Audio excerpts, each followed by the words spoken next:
Well, hello, everybody. I'm back at her again. 3 hours this afternoon, and we're going 2 hours tonight. It's a bit of a marathon. And we got all the, we got all the monitors in the land here. John Whitel's back here again, and Bill T. You guys rock. Thanks for coming in, guys. I really thought that there would have been more moves coming up since the last time we talked, but there really isn't been.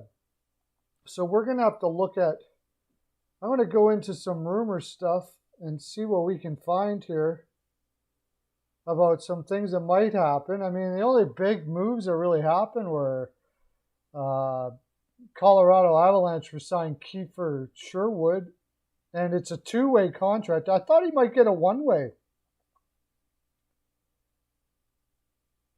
but he only got a two-way. It's $750K in the NHL, $335 in the AHL, with a guarantee of $365. So, not much. That's like the best. Hey, Lauren, how you doing, buddy? Thanks for coming in. Yeah, there wasn't too much. Cody Franzen signs in the AHL. I thought he was retired already. He signs, who did he sign with? The Hershey Bears. Franzen hasn't played in the NHL since 2017-18. And he's going to give it a shot in the AHL after not playing for the last 2 years. Oh, no, he was in the KHL last year. No, the 2 years prior. He hasn't played for 2 years. You guys remember Cody Franzen? Yes, thank you very much, Bill. Right on. Mock draft. Well, did you all watch my mock draft? I hope you went and watched it already. But I'll bring it up here. I'll bring the window capture up, and we can talk about some things that may happen with the mock draft. All of that kind of stuff. So what did you agree with or disagree? Do you think, do you guys have I was tough this year for the draft because you've got, you didn't get to see a lot. You didn't see it? Okay. But you didn't get to see a lot of the draft this year. Like, a lot of the junior players didn't play. I can't watch college hockey here. They don't show it here in Canada too much.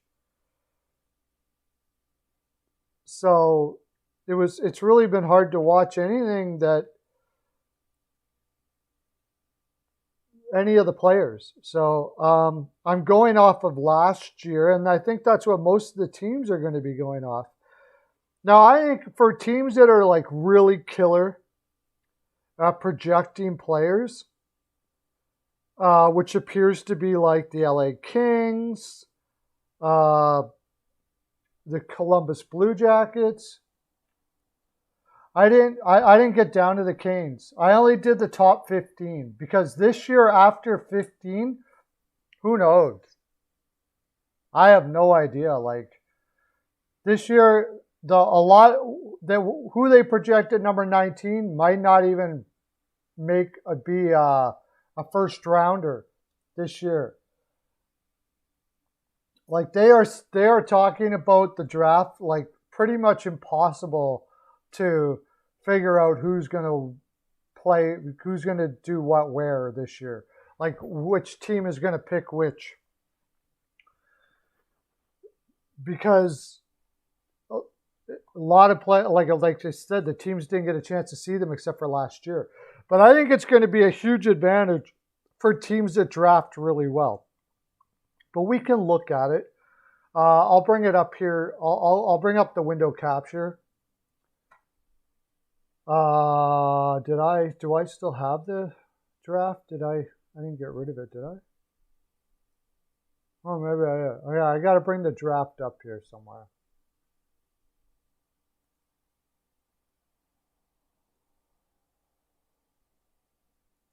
I got to bring the bat. I'll go into my draft. That's my favorite.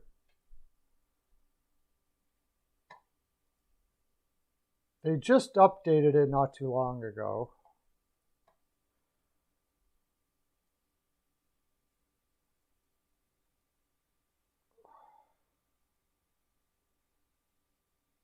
I'll bring up the window capture.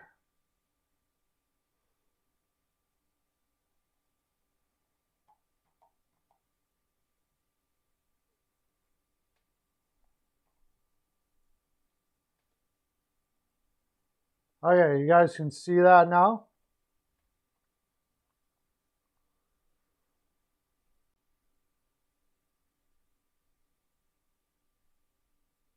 So I'll go here, put it up here.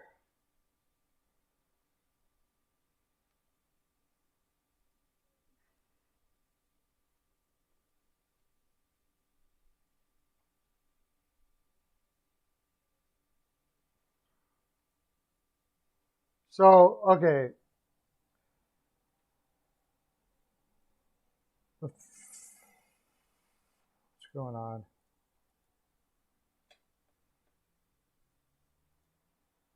All right, you guys can see that all right?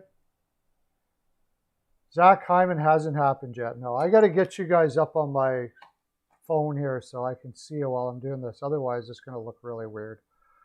Like the way it's looking right now. Okay.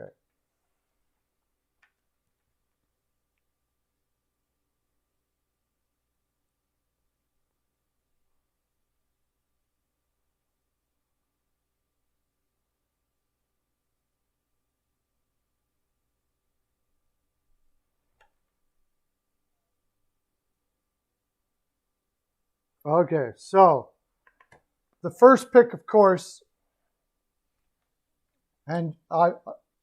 is Owen Power and the Buffalo Sabres. And there's no talk at all of them trading this pick.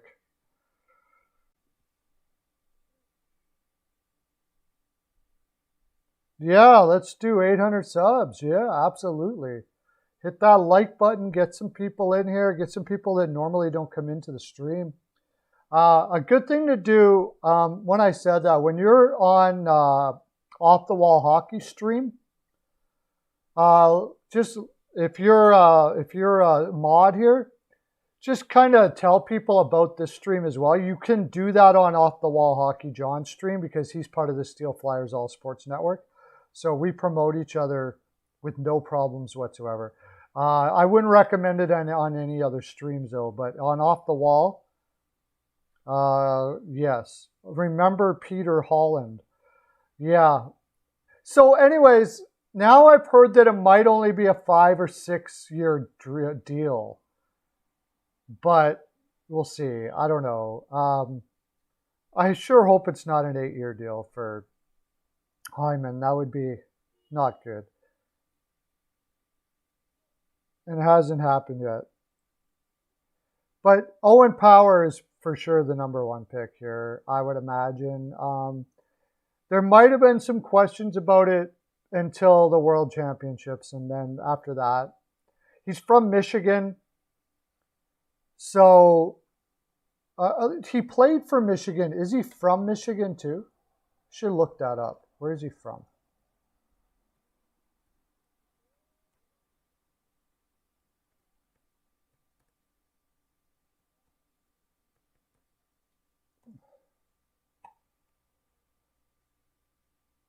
No, sorry, he's from Mississauga, Ontario. So that is like really close. Mississauga, Ontario is. I'm from Mississauga, Ontario, by the way. I was born in Etobicoke, but I grew up in Mississauga, Ontario. That's really close to Buffalo. So that's a huge advantage for. That's a huge advantage for them because he's more likely going to want to stay in Buffalo because it's really close to his home. And actually, I just saw an interview with him. He's not the most well-spoken dude in the world, but you know, he didn't become a hockey player to be a speaker. Um, but apparently, it's like he's really happy that he's going to go to Buffalo for the reason that I just mentioned. Like he's going to be close to home. So, and Buffalo needs people that really needs to find people that are going to be happy there because there's not too many people that are happy there right now. I don't think Buffalo will trade the first pick overall. It would be an interesting deal, though. Like, okay, if I were to trade the first overall if I was Buffalo, let's have some fun, shall we? Let's see, what would we do if we traded the first overall? Let's say you decided to trade down. Like, say the Detroit Red Wings. Take the number 6 spot. They've got, apparently they're not happy with Bertuzzi, but I'm not sure why. I don't know what's going on with Bertuzzi there. I think he wants to play in Toronto. So first you'd have to find out what's the reason why they're not happy with Bertuzzi. And then if it's just, I don't know why he would want it, because Detroit's not far away from his hometown in Toronto. But, you know, he might have always wanted to play in Toronto, and that's my inkling. That's what I think's going on here, is he always wanted to play, and he doesn't want to sign long-term in Detroit. But, so, I don't know if that's not the reason. You could look at the number 6, Bertuzzi, and, I don't know, let's look up Detroit.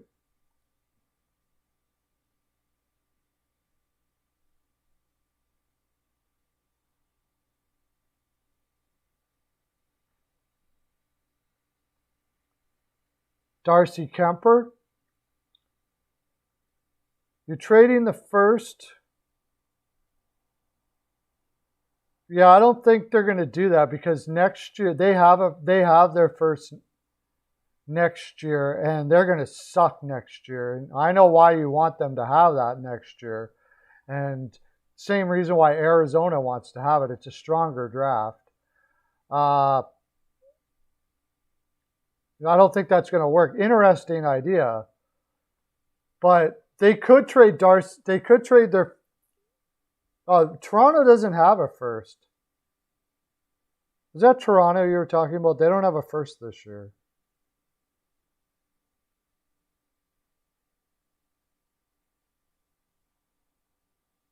If I'm Detroit... Okay, you said if I'm Detroit, I'm trading the first for Arizona's first next year and get back Darcy Kemper. That would be their 6th overall this year. For Seattle, Arizona's not giving away that first next year. They are going to suck next year. So bad. They're going to be as, I think, the only thing saving them from sucking like so bad is that it's going to be a weak division.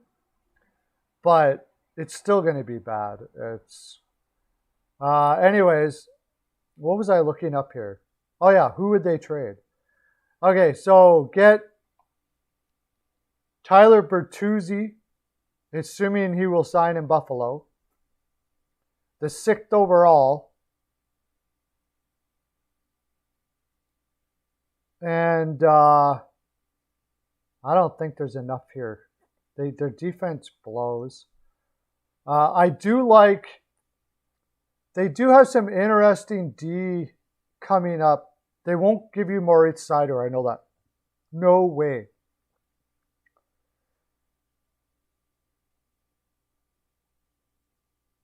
Yeah, I don't think there's a way to do this deal. Joseph Valeno, maybe.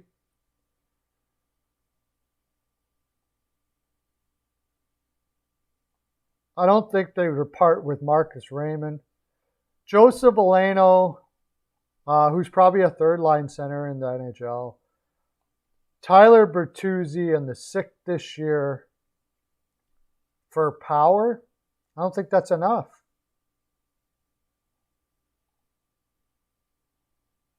And I don't think they're going to give you the first next year. I don't think there's a deal to be made here. I don't think a deal is going to happen here.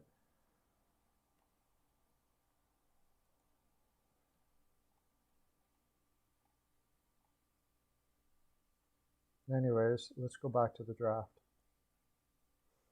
I got to change my title.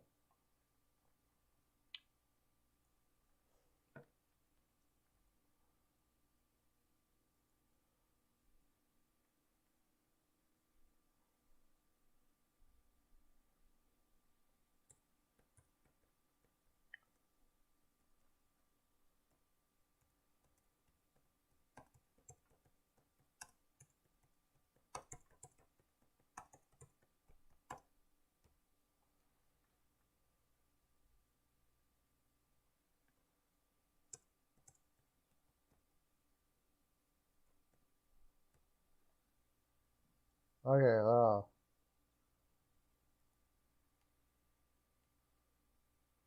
So, anyways, next we have Seattle. Okay, well, let's look at some other things that they could do.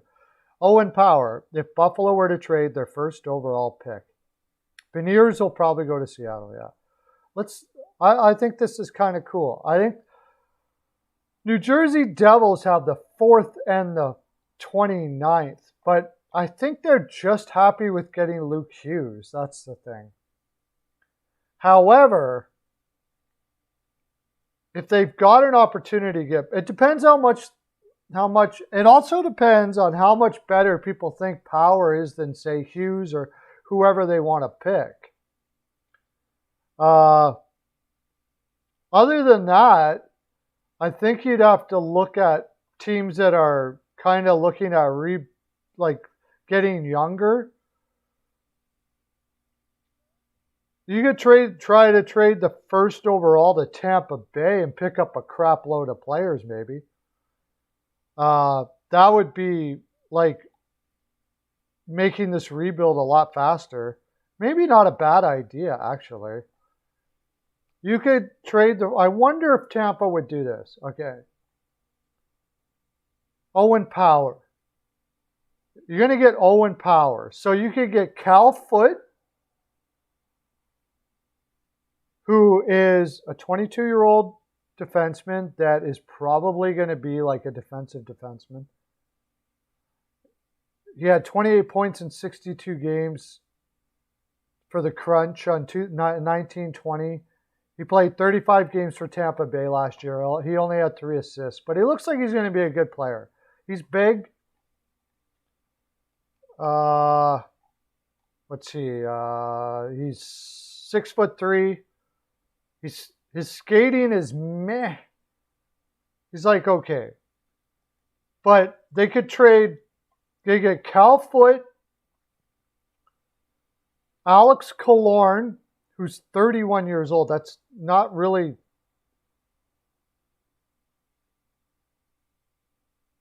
I mean, this would be basically Buffalo trying to do like a quick rebuild. And like Colton Ross. And then their first pick in 2022. Something like that. I really like Colton Ross. So Colton Ross, Alex Killorn,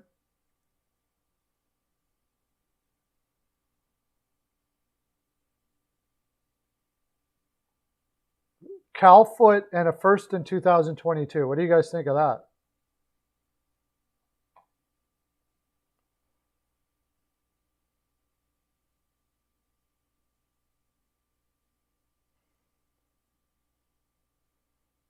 Johnson to the Wings. Yeah, okay, I could see Johnson going to the Wings so they get draft picks, you mean? That makes sense. Beniers to the Leafs, Whitehall always to the Leafs, Okay, so you guys keep on doing your mock draft here.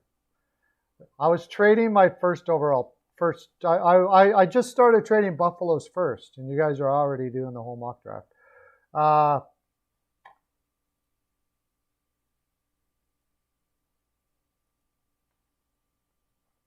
Anyways, that would be interesting. That'd be something that they could do. Maybe we'll go back to that. Seattle. Now, when it comes to Seattle in the second pick, I think it's probably going to be Beniers. Probably. Okay. But I would say watch out for Edvinsson here. Francis loves guys like Edvinsson. And he said he's going to build from the defense out. However, he went out and got some free agents, and his defense looks pretty decent. I think it's probably going to be Beniers. But hey, EC, how you doing? Welcome to the live. Tap that like and subscribe if you haven't already. And everybody give some hype to EC in the chat. So, anyways, I think it's going to be Beniers. Now, Beniers is like Foligno, a lot like Foligno, I think. He's that type of player by everything I've heard from him, except he's a better skater than Foligno. You know, another guy from Columbus is Boone Jenner. He's that heart and soul guy. They don't put up huge points, but they play everything. They can play an all-around game. And Seattle and Francis loves those kind of guys. So Anaheim, we're on Anaheim now. Tell me, everybody, tell me everything about everything. Everybody, I want everybody to tell me who your pick is for Anaheim. Lauren's doing his thing. Everybody tell me who their pick for Anaheim is. Whoever's in the chat right now. Or maybe you don't know much about these young players, so I'll just do it. But for Anaheim, I don't think so. I think Anaheim is going to go with William Eklund. I think they've got to get some offense there. If they think Edvinsson is way and above over Eklund, then maybe, yeah. But all things being equal, I don't know if they are. I'm really high on Edvinsson myself. If I'm Anaheim, I'm probably taking the best player available, and that would be Edvinsson. But there doesn't seem like they're doing anything with Lindholm. It seems like they want to keep Manson. They got Drysdale last year. They have young defensemen there like Larson and all of that. But their forward depth is absolutely putrid, really, honestly.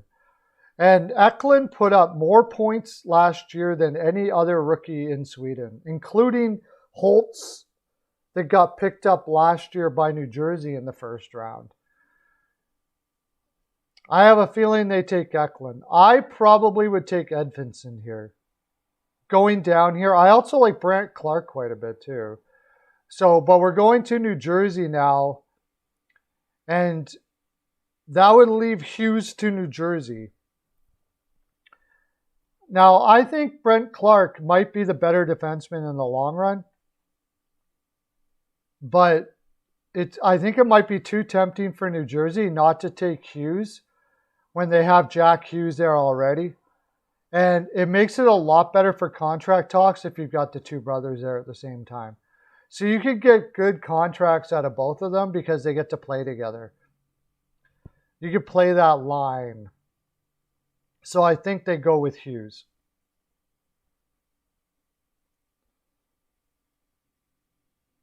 Now, also, there's been talk of Anaheim using this pick to get Eichel. So let's say, for instance, they traded this pick and Zegras and somebody else to get Eichel, to other people, maybe somebody else to get Eichel. This would be Buffalo's pick. And if this was Buffalo's pick, I still think they go with Eklund here. Even though Eklund projects more as a winger than a center in the NHL, I still think that they go with Eichel. EC, where the heck is everybody?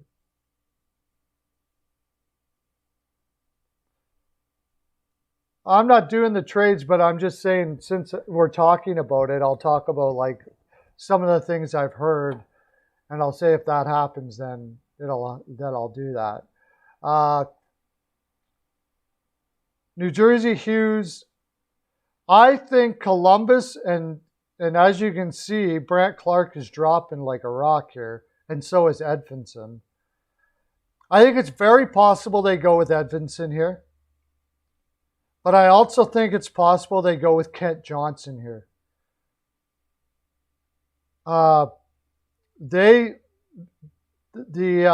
Kent Johnson reminds me of Peterson in the draft that he was picked at. The reason why he's getting slighted is he's slight. He's only 167 pounds at his height, and he's not very good defensively at all. And Peterson, they said all the same things about Peterson. But I think if Columbus, his offense is insane, and he's like probably the slickest player in the draft as far as skill is concerned. Columbus needs that huge. So, but on the same note, Kekalainen is one of the best European scouts there is. He is the best. He may be the best judge of talent in the world, Kekalainen, for Columbus. And I think Edvinsson could end up being the best defenseman in this draft. I really do. I think he could be better than Owen Power. So if he thinks the same way, I could see him taking Edvinsson here. I'm really on the fence about that. It's hard to say because they really need offense more than they need defensemen, even though they're going to lose Jones. But we'll see.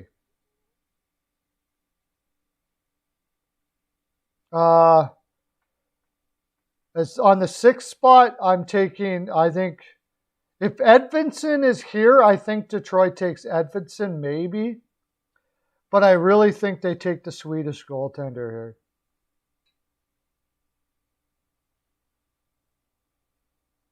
I think they take Jesper Wallstedt. Now that I came up with that before they picked up Nedeljkovic today, but they only signed him to a 2-year deal, which means he's going to go to free agency. He wants to go to free agency, or his agent wants him to, or whatever the case may be. That's a red flag to me. So why would Detroit make that deal if he's not going to commit to the team? Possibly because he's thinking of taking Jesper Wallstedt here.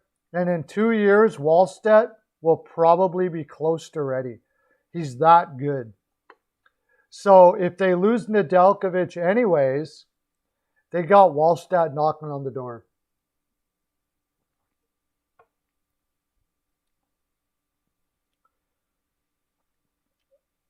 But, I mean, Edvinsson can go anywhere along the line here, so. Now, so that leaves, what do we got here? We got Owen Power, Matthew Beniers, Eklund, Hughes. I'm going to say Johnson just for the heck of it. So then San Jose for sure would take Edvinsson if that was the case.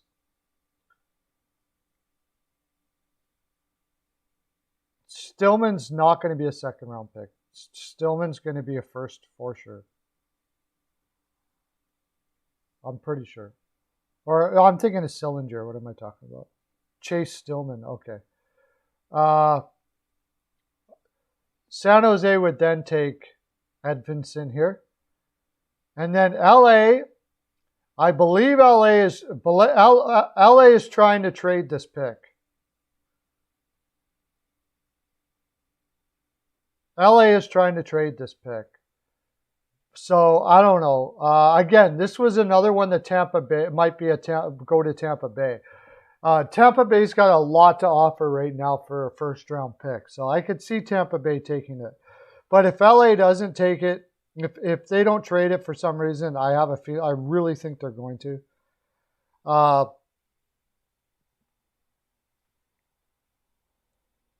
they don't need Mason McTavish. I think they'll take Dylan Guenther. So Mason McTavish is going to fall to Vancouver. I think they take Dylan Guenther. Dylan Guenther's got like Johnny Hockey type hands. And they certainly need wingers all day, which is a good thing to need because they're easier to find. But I think it's possible they trade that pick if somebody's willing to give something up to them for it. Then we got Vancouver would take Mason McTavish. Mason McTavish is almost like a guy they already have in Horvat. That's the thing, though. And maybe that's the reason why all these Horvat rumors are going on right now. Oh, that's what I should change the title to. Because people love that stuff. NHL rumor talk, too.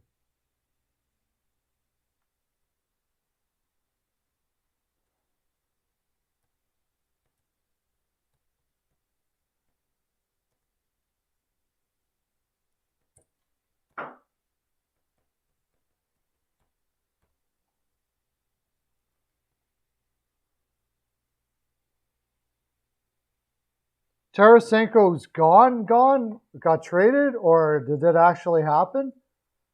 We'll interrupt this mock draft. Did it actually happen, or what? So I think they take McTavish here. Vancouver's already mentioned that they're looking at a center in this draft, and I don't even know why. They got Peterson, they got Horvat. But as I was saying, there has been talk of them trading Horvat, which I think is ridiculous. But they could be super strong up the middle if they took a guy like McTavish and they got Horvat and they got Peterson.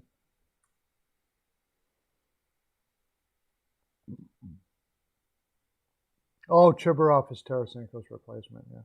Somewhere down the line. The next Chaz Lucic could move up here somewhere too. I could see Vancouver taking Chaz Lucic. I could see maybe LA because he's moved up really fast. I should look at where these guys are from too, because that has a lot to do with it, especially with Ottawa. Ottawa likes to pick players that are from the area. So, if they can, because for re-signing purposes. And Mason McTavish is originally from Switzerland, but could they go off the board and take Cole Sillinger maybe from Sioux Falls? No, Cole Sillinger is from the United States. I think they're going to take. I think they take Mason McTavish. Calgary Flames. Chaz Lucic sounds like a Calgary Flame to me, but I think they're going to go with Cole Sillinger. I think they'll take Calgary Flames. Will take Cole Sillinger. I think. Just their type of player. It's Rookie of the Year. He's a skilled offensive player with a great release on a shot, high IQ, excellent vision. I wish they would tell you where they're from on here. That's weird that they don't tell you where they're from. You have to look it up some other way. They just tell you where they played, but they don't tell you where they're from.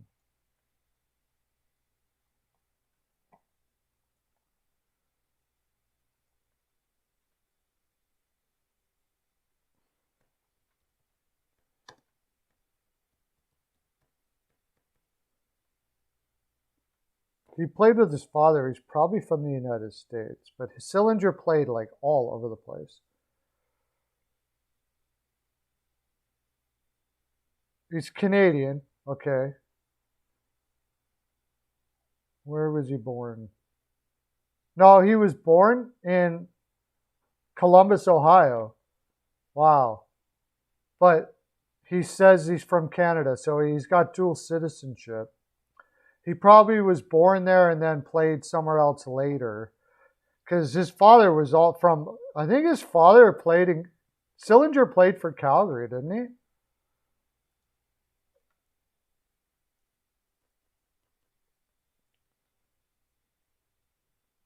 See if I can see his father. Not Cole, Mike Sillinger.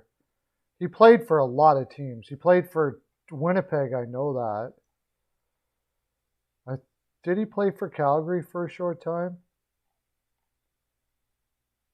No, he didn't.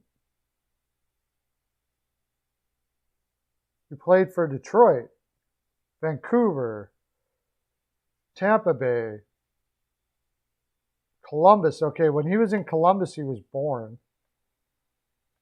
Which is weird. He would have pretty much always played. Sillinger played for Ottawa for 1 year. So why does he put himself down as Canadian then?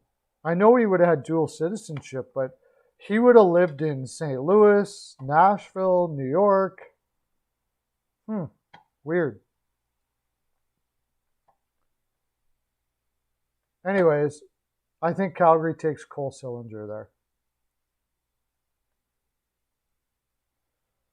Then that's there's so many things. Kosa could go. I could see Ottawa taking Kosa as well.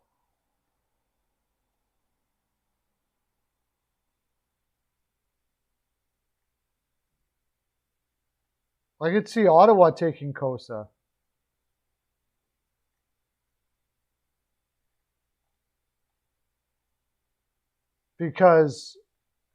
But I think they're pretty happy with their goaltending there. I wonder, would Chicago take Kosa? With Kosa? Oh no, Chicago would take Chaz Lucius, I think. Even though they don't really necessarily need centers. Either that or Fabian Lysell. And if Philadelphia is there with Chaz Lucius there, I'm pretty sure they'll take him. Dallas would then take... I think Philadelphia actually will take Brennan Othman. I don't think they take Brad Lysell. Then Dallas takes Lysell. I don't know where Kosa's going to go here.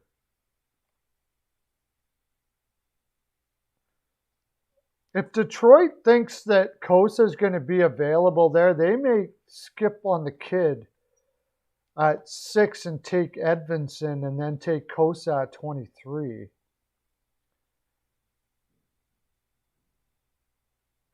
But I'm pretty sure Edmonton Oilers, if it gets down to the Edmonton Oilers, I'm pretty sure they'll take Kosa.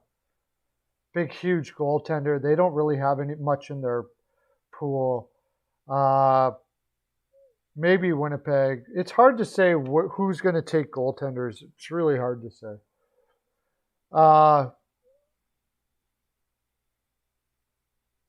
And then, it's a crapshoot after that. Who's going to take what? Ratty could go anywhere after 15. I could see Ratty. I could see Dallas taking Ratty. I could see St. Louis taking Radu, I should say. I could see Nashville taking Radu. It all depends on why they think he had a difficult year last year. Mostly he was just playing against men, and he didn't really live up to the expectations they thought playing against men.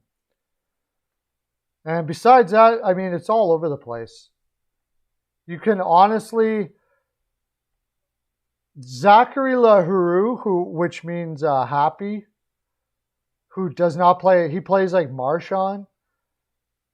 He could go in the second round. He could go... Sean Barons could easily go in the second round. It's all over the place here. I've heard players that are projected first round here, but in a lot of drafts are in the third round. There's there's a big discrepancy here. And usually when that's the case, you're very surprised by who picks what. So it's hard to say.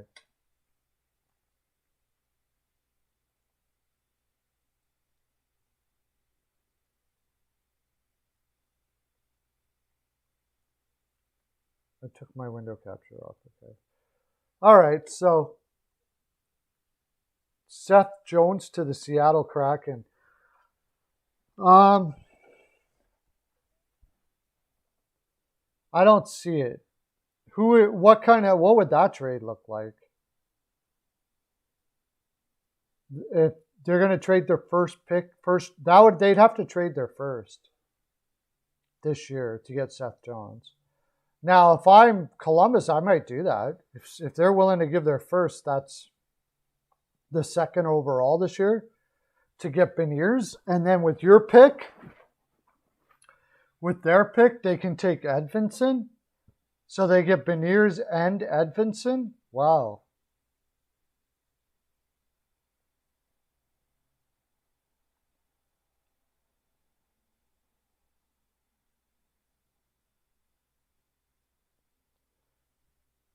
Oh, as a free agent? Maybe. I don't know if Jones has his eye on a certain team that he wants to play for.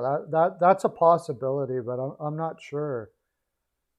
Where is Jones from? That's always the first thing to look at when you see that. Is where's the player from?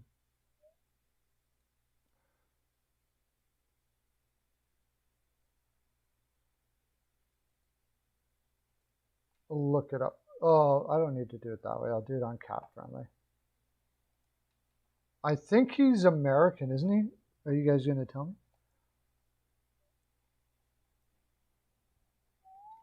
Columbus Blue Jackets.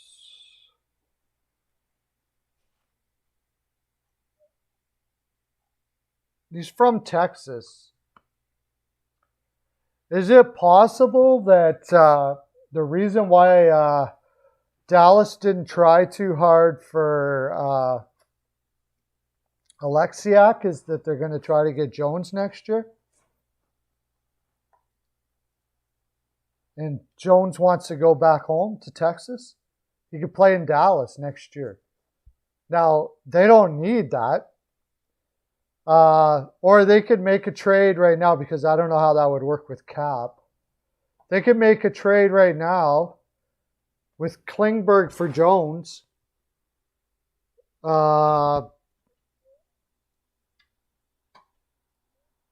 Straight across. I don't know if that's the wisest move in the world, but what's Klingberg's contract looking like? Yeah, he's got $4.2 million. Klingberg could be a free agent. Klingberg's going to be a free agent next year. So they could trade Klingberg for Jones, and then Columbus can try to re-sign Klingberg. And that would kind of save them a little bit.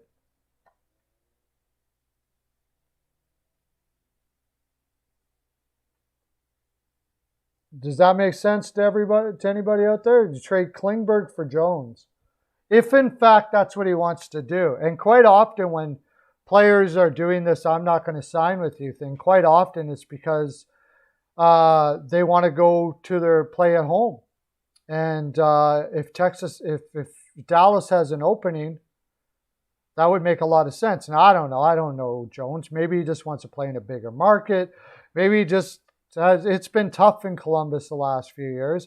Maybe he just wants to go somewhere else, but it doesn't have to necessarily be Texas. But all things being equal, if he could... Oh, he was born in Texas, but his home was in Colorado. Okay. That changes things then. He could want to go to Colorado, yeah. So they make a trade with Colorado now. Like, find out where he wants to go and trade him there. That's really all they got, right? Because who's going to trade for the guy if he wants to go to one specific place. He's going to let people know, I'm not going to sign with you. So why would you trade for him for 1 year? You're going to take him as a rental and he's not even going to be happy? He obviously wants to go somewhere else. The only thing is, who are you going to trade? They're not going to trade Byram. Oh, they do need a right defenseman, though, in Colorado now, because they've got Byram, Taves, and Girard are all left. That's the only defenseman they have. Who are they missing here? Somebody injured?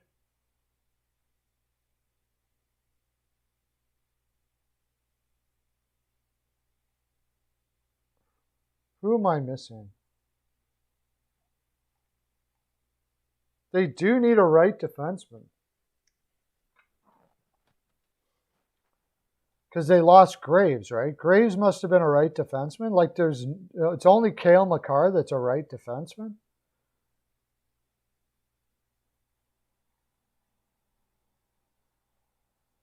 Who's there? Justin Barron probably isn't going to be ready next year.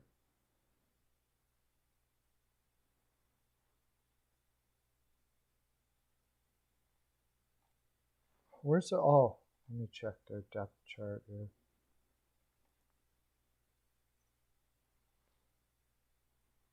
Timmins, Connor Timmins. Eric Johnson is he going to play next year? If Eric Johnson's going to play next year, I don't think they're going to trade him, though, because he waived his no trade clause. And then you're going to trade him? I don't know. I suppose you could go Connor Timmins. Wow, this defense would be insane. And I'm not even a huge fan of Jones, but still. Is he retiring? If he's retiring, then, yeah, it makes sense. They could trade for Jones. And what are they going to give up, though? They don't really have to give up too much. I'd try to get Martin Kaut. I like Martin Kaut. How did he do this year? He was a late first-round pick. I would try to get Martin Kaut. He got 16 points in 20 games. It's not bad. I like the way he plays. He's a pretty solid guy. 6'1", 185. Sadly, I don't think they'd get much more than that. If they could get Kaut and Timmins, I think they'd have to be happy with that.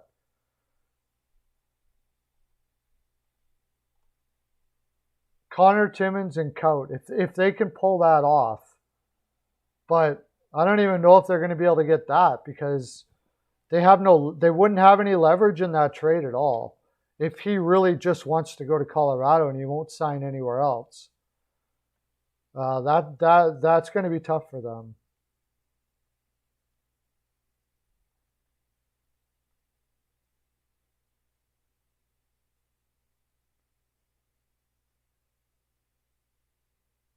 Yeah, Alex Newhook will play in the NHL next year. I think they were kind of hoping that Compher would get picked up for that reason. But they ended up going with Donskoy. They could get Compher. What am I thinking? Compher's probably expendable. So they could get Compher in that deal. And maybe Timmins or Kaut or something like that. And I know that doesn't sound much for Jones, but I mean, they have no leverage in that trade at all. About the only way that they could get more or maybe all three is if there was a team in there that kept on raising the price to make Colorado pay more. Which I would do if I was another GM. I'd keep on saying, I'll give you this, and bringing the price up and up and up. But if that's what he wants, if he wants to go play at home, then hopefully for Columbus's sake, Seth Jones wants to just go to a big market and he's not just stuck on one team. But as it stands right now, it looks like he's kind of stuck on one team. And if he grew up in Colorado, Colorado could be that team because you're home, you're playing for a cup contender, and you're playing with a team with some cap space that can pay you all right. And you've got Joe Sakic as your general manager, one of the most brilliant minds in the NHL. So you could be a contender through your whole career or close to it. Yeah, if I'm him, I'd be all over that.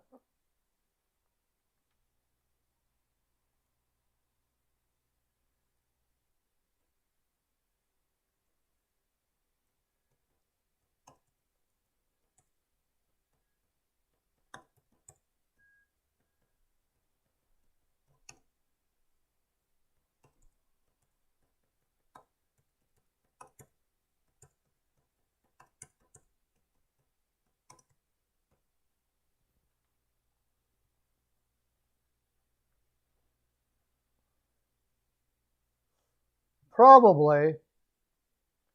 They don't really have to rush Seth Jarvis in Carolina, so he probably will spend a year in the AHL. Why would Arizona be trying to trade Christian Dvorak? I don't understand that. His contract is great. There's nothing wrong with that contract at all.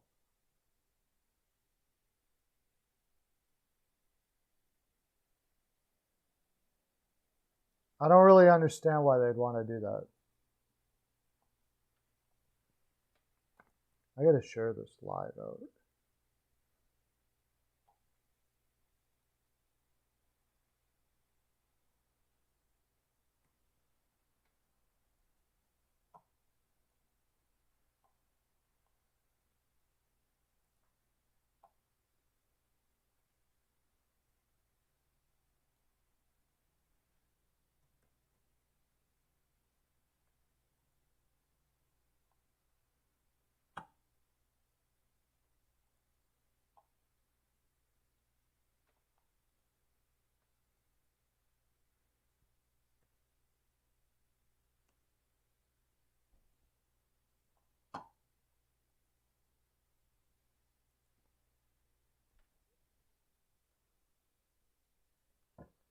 Shea Weber is going to be out next season by the sounds of it, yeah. That really sucks for him.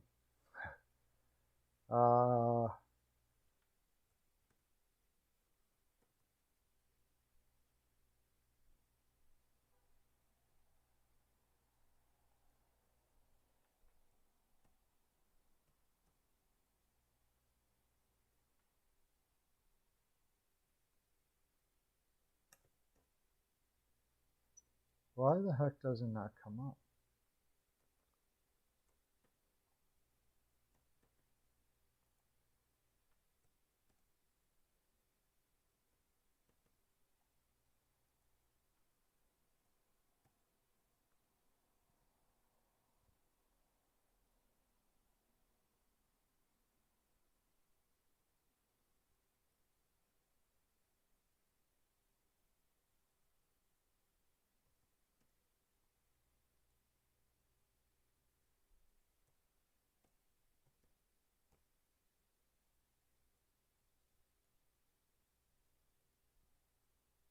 I think I burned everybody out earlier today. Phil Kessel will get traded if they can find a place for him, but I think it would be at the deadline when his cap hit is not that huge. I don't. Arizona won't retain anything. They're broke. They're totally broke, so they're not going to be retaining any money. But somebody would probably take a chance on him. You're going over Twitter? What did you? You should add me on Twitter, buddy. Kessel will probably get traded, I would think, halfway through the season, or at the trade deadline. Somebody will probably pick him up for some scoring, assuming he has a decent year this year. That's questionable because he doesn't work out and his body's going to collapse sooner or later. he's kind of a freak in nature the way he just keeps on doing actually relatively well considering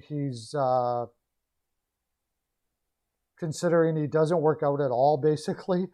Like he's a doughboy. I don't know how he doesn't get hurt more. I'll give it to you here.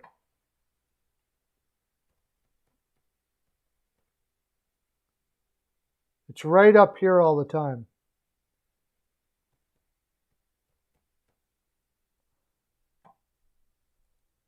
Perlo's NHL POW.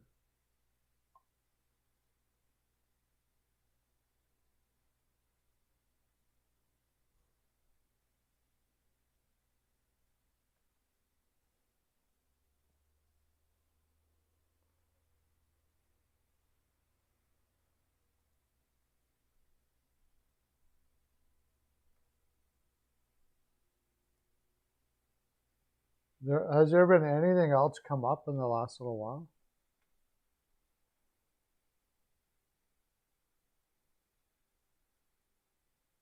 Blue signed Nolan Stevens. Yeah, there's not much here.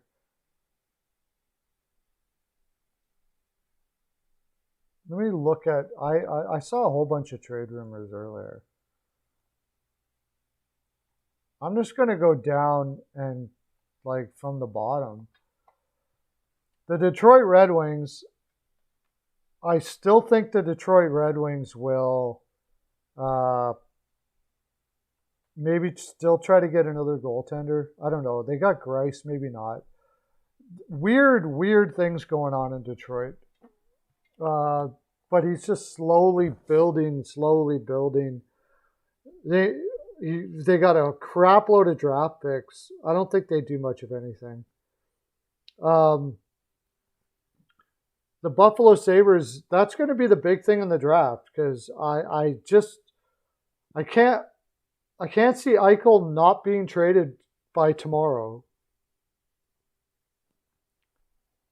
It could be that they're going to wait it out, and they could wait it out because they can let the team make their picks and then they could trade it afterwards.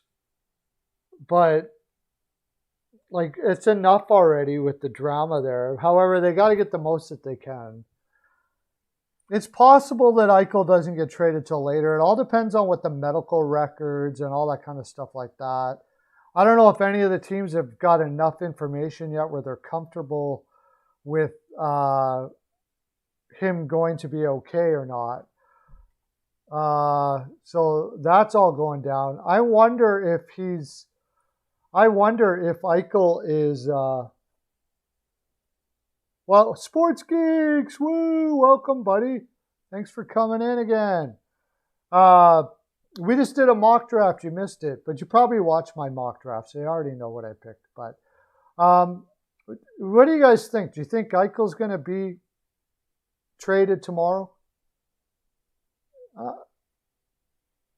I think it's possible, but I think it may not happen because teams really need to know the medical records and everything like that. I don't know if they've had enough time to assess how healthy he's going to be. And that's a big if. I mean, you're talking about giving up a crap load for a guy. You really got to know that he's going to be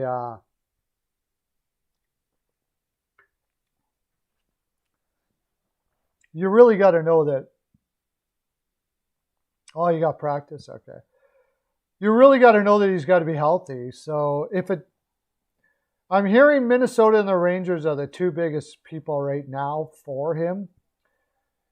In which case, I'm not so sure that it matters so much for them to make the trade at the draft here because they're later round picks in the draft in a weak draft. They may not even be worried about that. They may just be wanting their picks for next year. However, if Eichel's going to be healthy next year, either one of those teams, their picks are not going to be great anyways. But it's supposed to be a really deep draft, so I don't know how much more they want to go through the summer like this, though. It's so hard to say. It's going to be interesting for sure. We're going to be on live tomorrow night. I really hope the Eichel trade happens tomorrow night. That'd be freaking killer. Jack Eichel to the Edmonton Oilers, yeah. Yeah, that ain't going to happen. Not when they're giving Zach Hyman, apparently. I saw today, $40 million. 5 for 8. Now, I'm not saying that's what's happening, but that's what they're talking about. 5 for 8.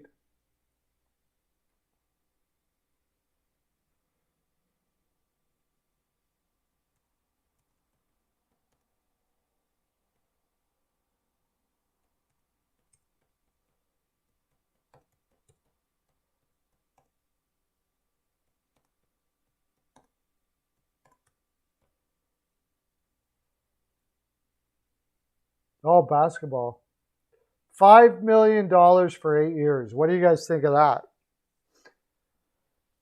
I think that could come back and bite him in the ass. $5 million for 8 years. If he's not playing on McDavid's line, that contract's going to look terrible. I would say on a normal line, I don't think Hyman gets much more than 40 points. Yeah, it could be very, very bad. I guess the way they look at it is it doesn't matter. They got to win now.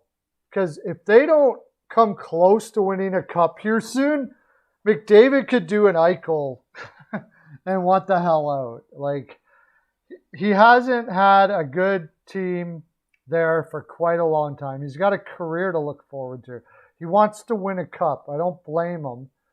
You know, over another 2 years of like one making the playoffs for 1 year or make it one round and out, or not making the playoffs at all. And I don't know.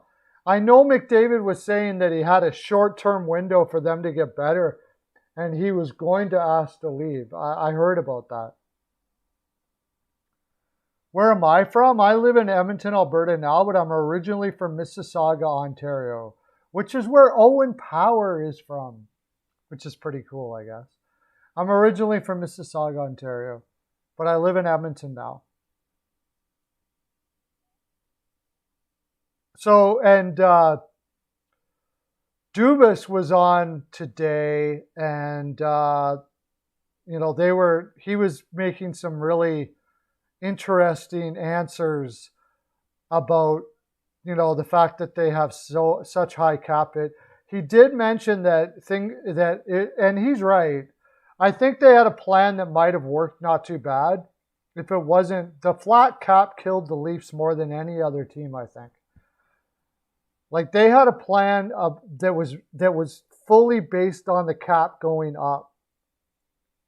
Not at the moment I am. There was a bit of a storm earlier. Am I an Oilers fan? That's a tricky question. I think I'm more of a Vegas fan now than an Oilers fan, honestly. But I am a fan of the Oilers, yeah. But I'm more and more a Vegas fan. I love Carolina too. And I like the Philadelphia Flyers, but I know I have a lot of teams that I like. But I root for the Philadelphia Flyers and Carolina Hurricanes, Vegas and Edmonton. And at the moment, I think Vegas takes Edmonton. I think I'm leaning more and more towards Vegas. And it's not just because of the team, like being good or bad for as long as they were. I really think it has more to do with the philosophy of the organization. I love the philosophy of the organization for the Vegas Golden Knights. They're entertaining. They do things outside of the box. I love teams that do that. Like right now, the way I see Seattle being built, I'm glad I'm not a Seattle fan. It's boring as heck. Stream is cutting out for you? Really, I've got excellent connection. Try going in and coming out again. My thing says excellent connection. We got more people in here. Make sure we're hitting the like and the subscribe, everybody. Thanks for coming in. So I'll just keep on going from team to team here. The New Jersey Devils will be really interesting this year. Vegas trying to sign. I don't think so. To replace Martinez, you mean? I think they're trying to get... I don't know. I don't know if they're happy with... Vegas is going to be happy with Howard. They picked up Howard and Patrick. So I think they're going to give them a shot up the middle. But really, they're in trouble when it comes to Patrick. Apparently, though, Patrick's father works for the Vegas Golden Knights or something like that. But that kid's got an attitude, man. He's got a complainy whiner attitude. Just 1 second.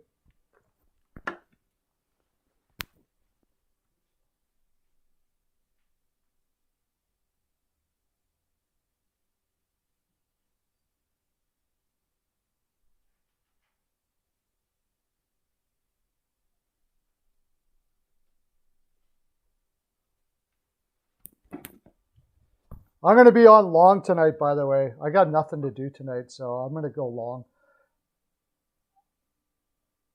Canes and Kraken fan? I don't know if they're trying. If they're going to try to find a defender, I think they would just take Martinez and leave it at that.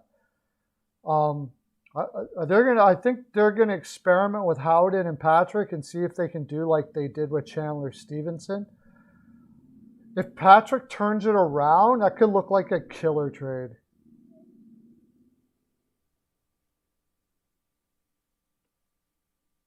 When do the picks start? Are you talking about the mock draft, you mean, Linus? By the way, welcome, Linus Jarnham. Are you talking about the real draft or the mock draft, Linus? And thanks for coming in. Please subscribe and hit the to the channel if you could. That helps out the channel a lot. Trying to hit 1,000. And hit the like button. But what do you mean, when do the picks start? You want me to do the mock draft?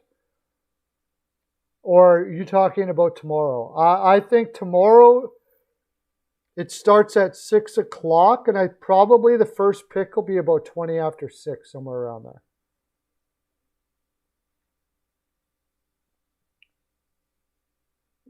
That's Linus Jarnholm, right? That's an awesome name. Are you from Sweden? Or you have a Swedish background? That's such a Swedish name. I love the I like the Scandinavian names. They're freaking awesome. But yeah, I think Vegas, if they do anything, would still go after another center. But I think they did their center spot. Let's see, what does Vegas have for cap space? I don't think they have much for cap space. Like they will spend right to the cap though. Vegas is, oh yeah, they have no cap space whatsoever.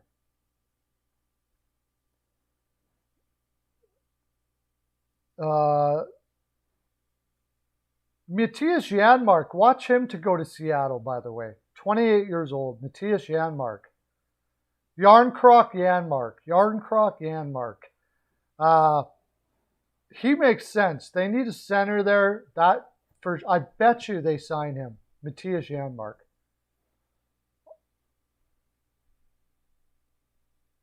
And they got to sign Thomas Nosek, and they've got what? How much cap space do they have? They've got $5 million in cap space.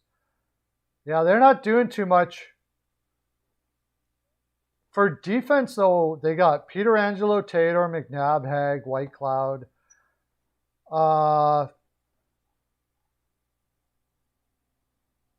They might sign Martinez again. And then maybe they're looking for a defender, but I mean, they're not going to have much money to spend. So I don't know who that defender would be, but it's going to be a pretty low-paying defenseman. I think that's what they'll likely do, is they'll try to sign Martinez. It's possible Martinez may sign there for less because he really loves it there.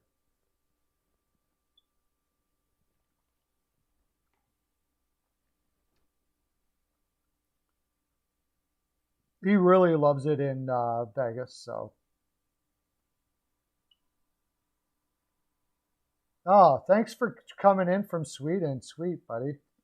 Yeah, tomorrow will be 6 o'clock Mountain Time, 8 o'clock Eastern. I don't know what time that would be in Sweden. Aren't you guys like? Are you living in Sweden now, or are you in America and from Sweden? Are you in North America and from Sweden? Because that would be like very early in the morning, I think, for you. If it's 8 o'clock Eastern, 6. What time is it there right now for you? If you are in Sweden, Linus.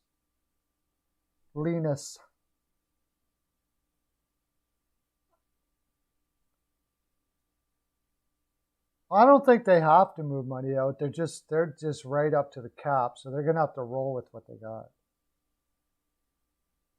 Oh, it's 2:30 in the morning. Okay. Uh,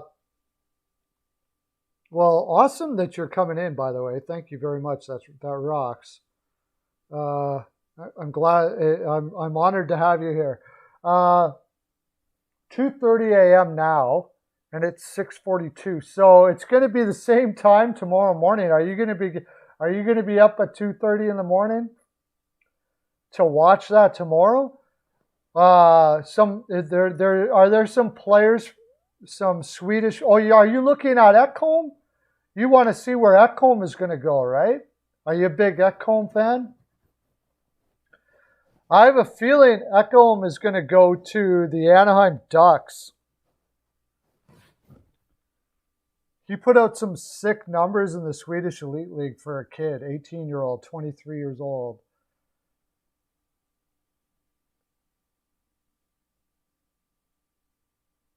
We'll see, but I think he's going to go to Anaheim.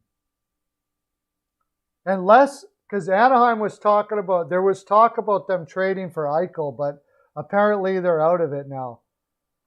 They didn't have enough. Shut up.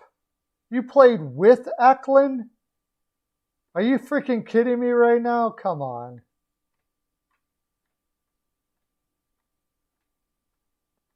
What? In the Swedish Elite League? I'm going to look it up right now, buddy.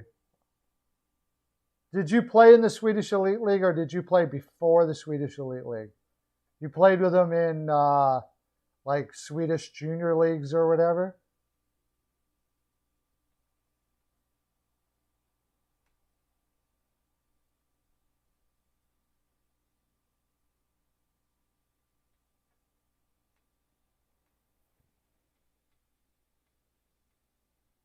When you were kids?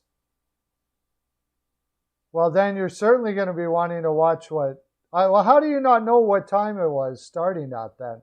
You should have been all over that. You got to know.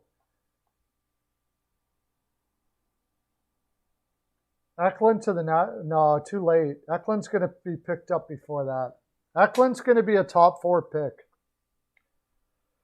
You don't put up 23 points in 41 games in the Swedish Elite League and not be a top, unless it's like a super deep draft. Next year he probably wouldn't be, but this year he's going to be a top 4 pick. I'm sure if he goes down to Nashville, they would definitely sign him, but I just can't see that. I can't see Eklund getting down that low. There's just no way. He's a special kid. He looks like trying to think about, like, who would he be? He's probably better than Arvidsson, but he could be right around there. It's so hard to tell but he's at least as good as Arvidsson is, and probably a little better. He's a first to second line winger. He projects to be a winger in the NHL. He was a center a lot in Sweden, but they project him to be a winger in the NHL. So, and now I don't know why I took a Swedish guy. I mean, there's lots of guys that just really good wingers. He's not that big, but he's got sick hands. Can compare him to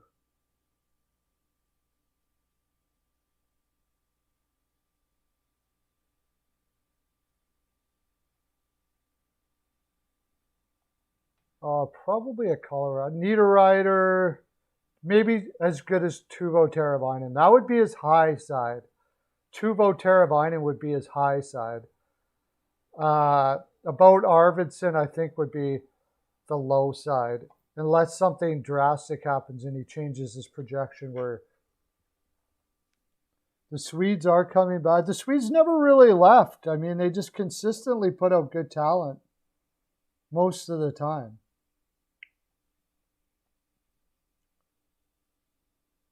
What other Swedes are there? So, Lindholm, you don't play anymore. Okay. Well, that must. Why don't you play anymore, Linus? Just decided, nah. Because if you played with Ekholm, I mean, he probably played. Was he a lot younger than you when he played?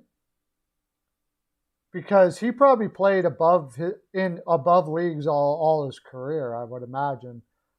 He played in the older leagues his whole career. What other Swedes are in this draft? Edvinsson. Isn't Edvinsson a Swede? I'm sure he is. You can tell by the name. That's a Swedish name all over it.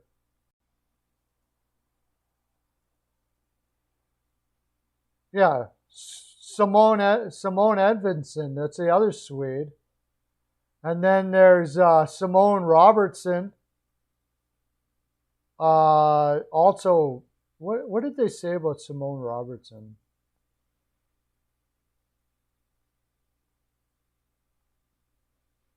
He's a power forward, works hard, reads the game well, really good wrist shot. Wow. Silky hands. Now, see, there's another guy, Simone Edvinsson. He's big boy. 6 foot. He's not huge, I guess. He's 6 foot, 190 pounds, but he plays big.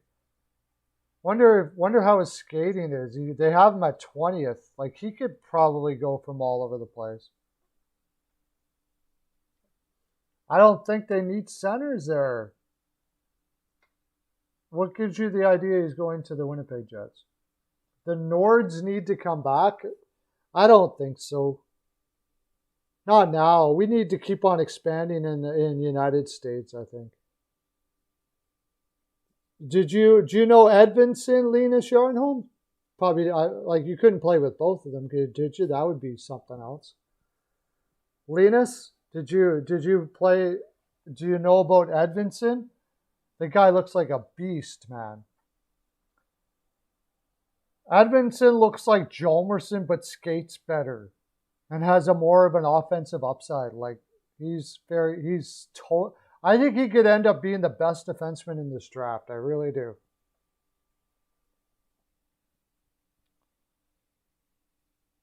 Philip Danault, I'm all over the place. I don't know where he's going to go. It doesn't look like Seattle wants to spend a lot of money on free agents.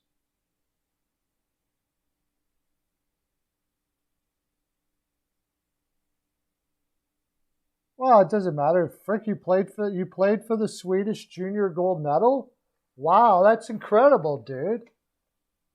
That's awesome.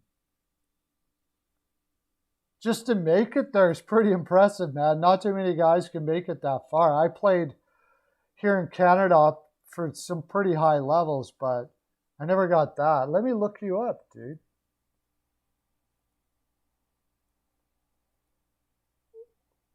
Let's see if I can find you as a prospect.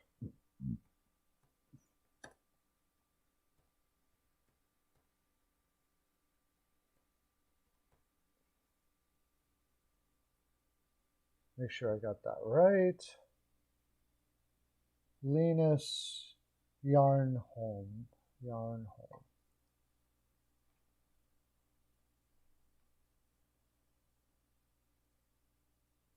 Where was I?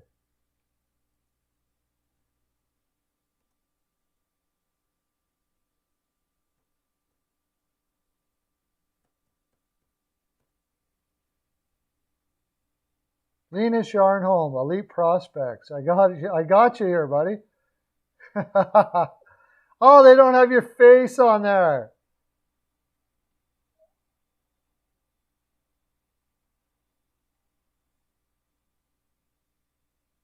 Jordan Anchors. What were you? Doesn't say much. It doesn't say much about you, but it does say you're 20 years old. It doesn't even say what position you played. That's sick. You played in the Junior 18 Elite in 2017-18, right?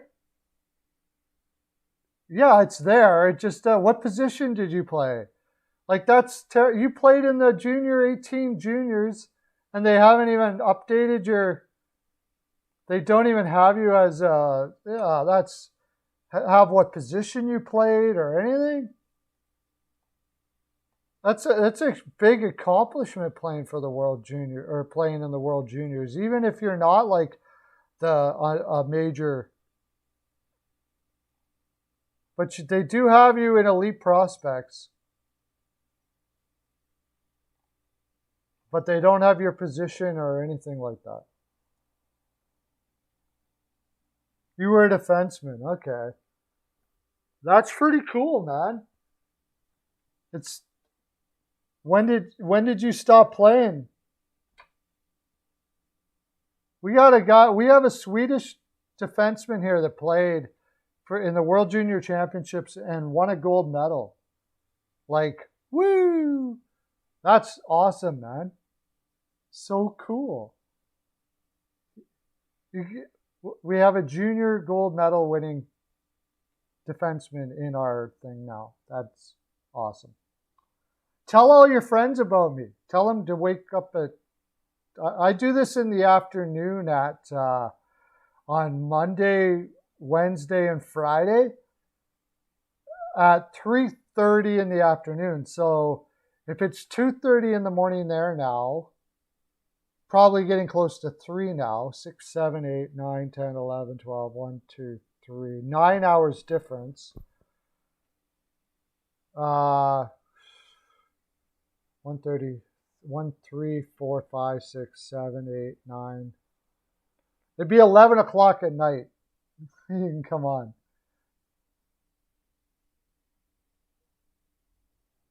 So is that why you want to watch the juniors? Because you want to see where Eklund goes?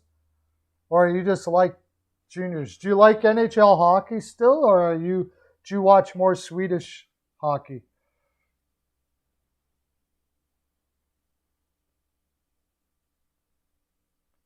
Philip Danault, I'm unsure where he's going to go.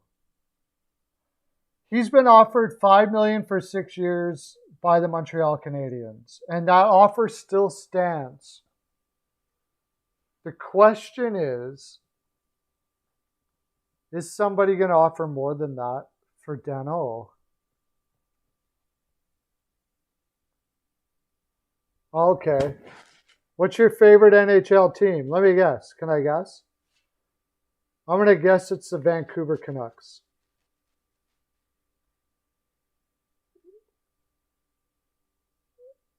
Or maybe the Colorado Avalanche. Colorado Avalanche or the Vancouver Canucks. That's my guess as your favorite team. No, neither. Okay, what's your favorite? Detroit Red Wings. The Detroit Red Wings. That's my final guess. If I'm wrong on that, then that's it. I'll just shut up. But Danault, I'm not sure where Danault will go. Honestly, I'm really, if that's one that my inkling is he goes back to Montreal, but I could see Calgary doing something like that, which doesn't really make sense for them, but it never does. I don't think Seattle's going to do it. I don't think Buffalo's going to do it.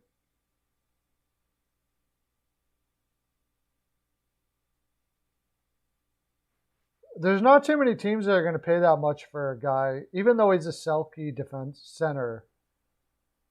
I just, I don't see it. I don't see where he can go.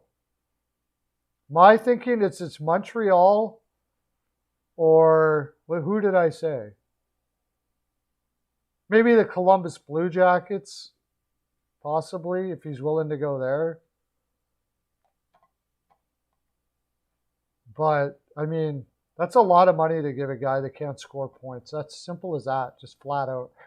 I know he's a Selke trophy guy, but he's not really, he doesn't score enough to go in your first or second on most teams, and not on a really good team.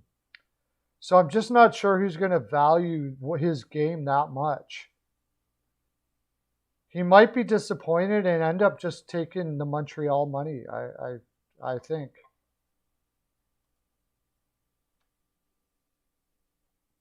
The Rangers, okay. Oh, you like the Capitals. Got it. Like the Ovi, do you? Ovechkin. Okay, I got to take a break, guys. So stick around, Linus.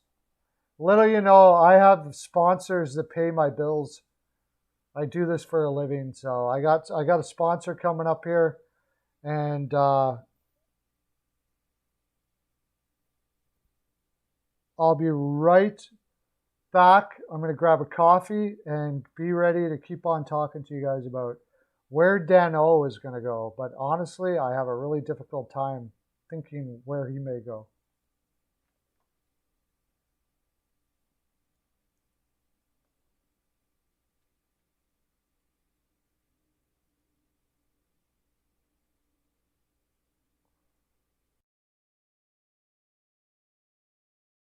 Greetings. This is Steel Flyers from the Steel Flyers All Sports Network, and we have two very special guests.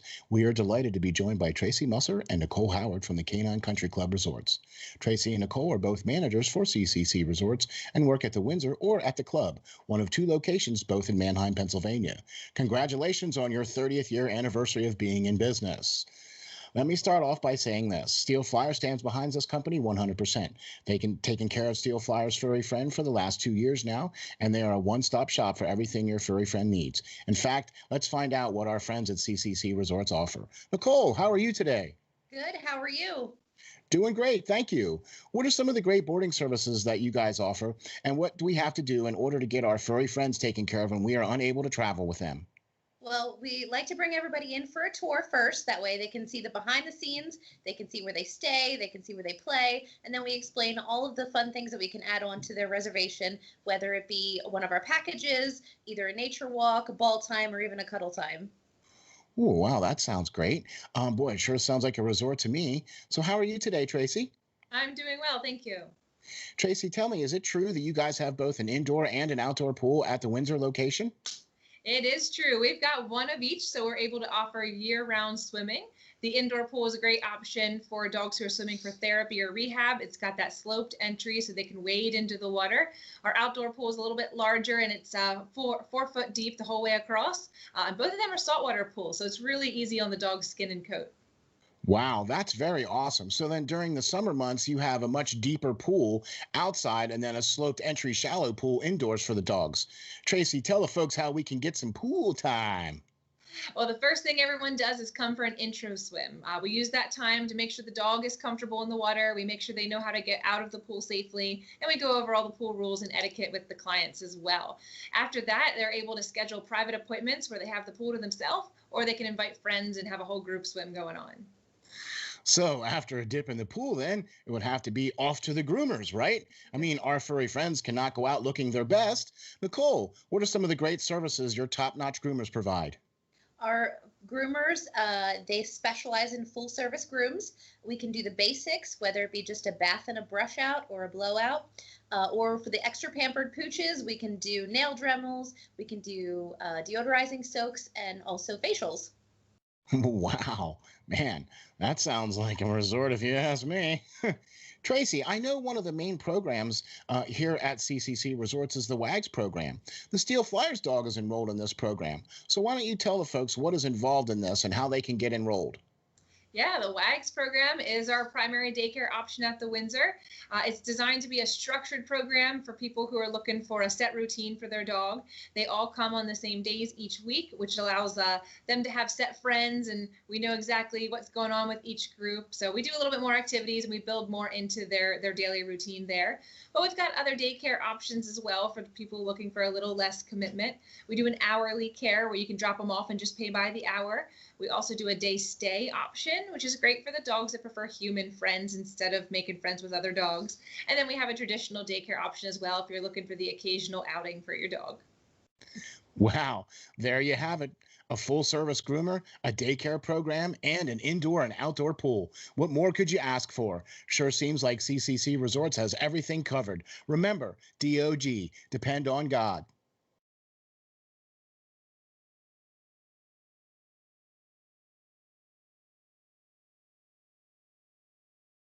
All right, we are back. Okay, we got the doggies. Taking care of the doggies. So let's get back to where we were talking about here. See, everybody's gone now. That's a bad thing about doing that. You thought Zach was staying with the Leafs. It doesn't appear to be, especially if the Oilers are really giving up what they said. I'm not sure that they are. I've heard now some talk that, okay, see you, Linus. Thanks for coming in. If you're still there, if you're sleeping, then okay.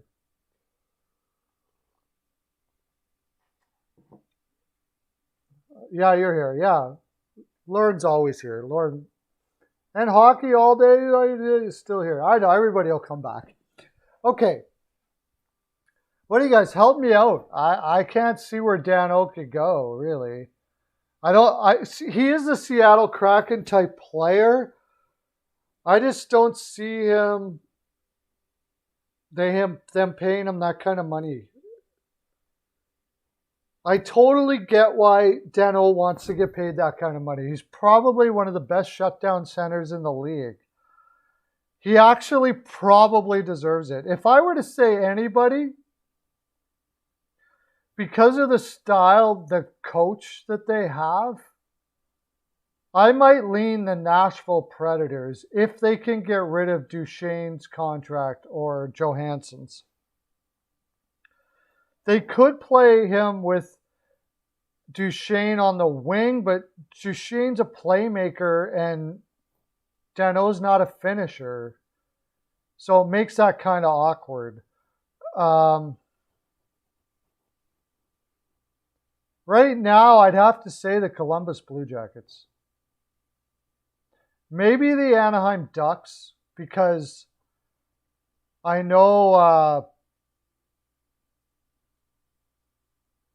why do I always forget his name? I know their coach, I always forget his name, would love a guy like that. But I don't think either one of those teams are going to give them more than Montreal's offering. I really don't. I don't see anybody here giving up $6 million or something like that. I don't see it. Whitechill's still here. Woo! Right on. So, I don't know. Dano is the biggest mystery to me. I think he ends up staying in Montreal.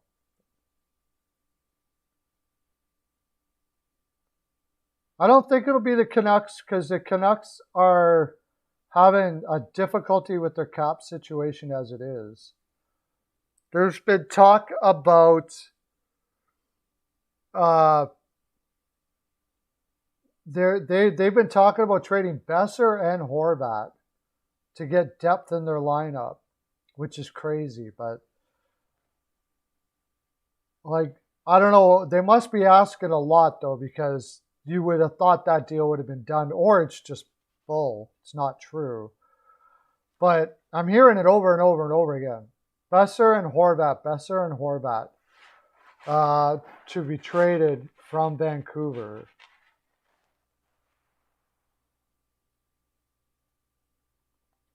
If you were to trade Besser or Horvat, like Besser should get you a boatload.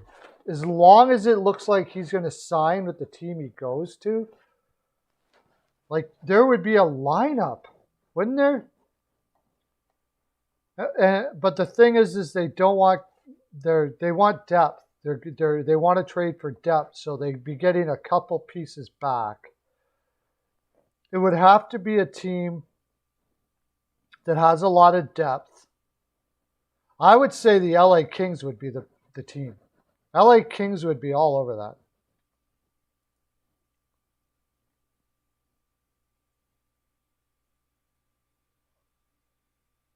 And they want, if it's depth they're looking for, they could get Adrian Kempe, one of their centers like Jarrett Dolan Anderson, Arturs Kaliev. You know, that would give them a ton of depth. That would be the team that makes most sense to me. And young defensemen like Jordan Spence or Helge Grans or something like that.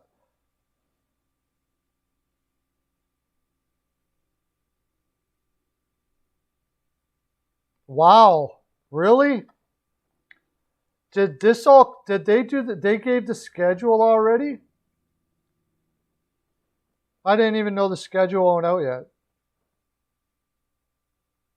They start the season on a 13-game road trip? Why?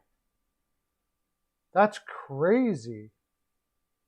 Talking about the Islanders, it sounds like they're looking at Parise and Suter together. It sounds like they're trying to bring in Parise and Suter.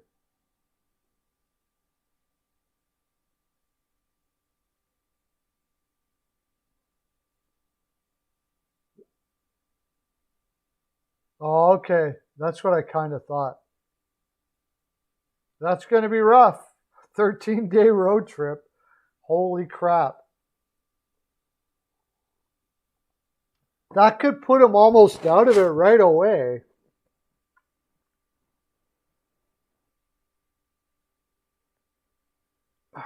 Blake Coleman to Minnesota. I think Minnesota has got to look at their defense now that they lost Soucy. Unless they're like super stoked on Addison. They're going to play Cole. That defense is a little light there now. What's their defense depth? Let's look at Minnesota. Okay.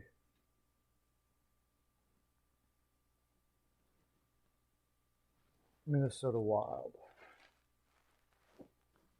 Apparently, they're going to get their brother, the Foligno.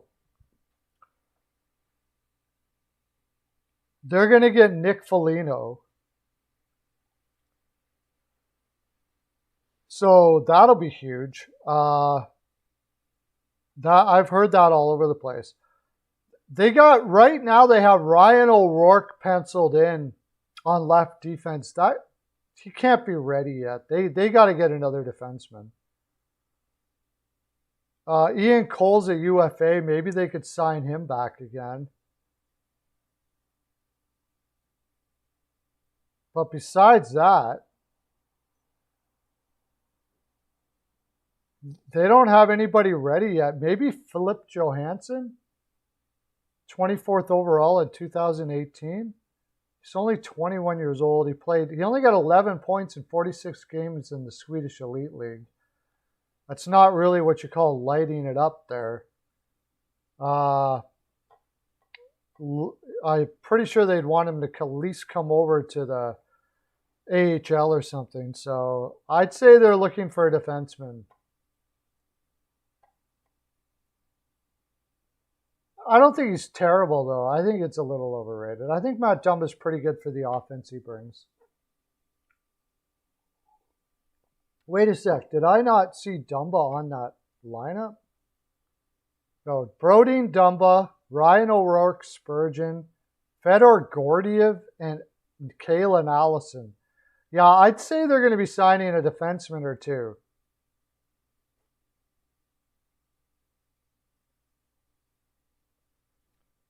Who am I missing here? Where's okay? There's Spurgeon, Dumba, Brodin.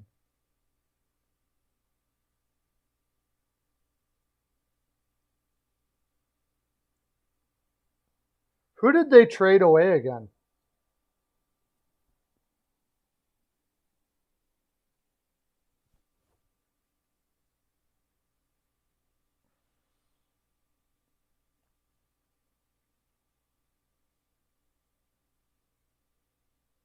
Who did they trade away? They lost Susie, but did they trade someone else away that I'm not thinking of here? Spurgeon, Dumba, Broder.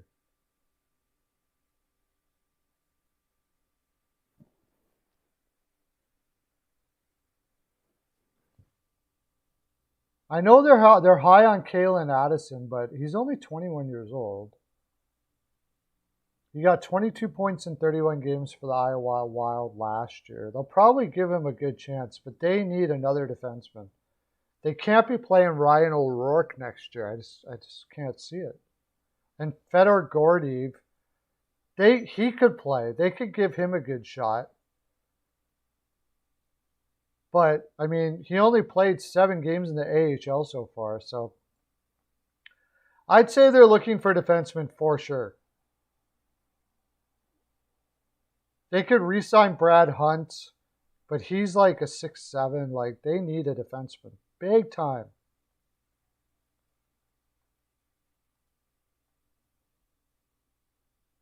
Susie was with the Wild, but didn't they trade somebody before the deadline too?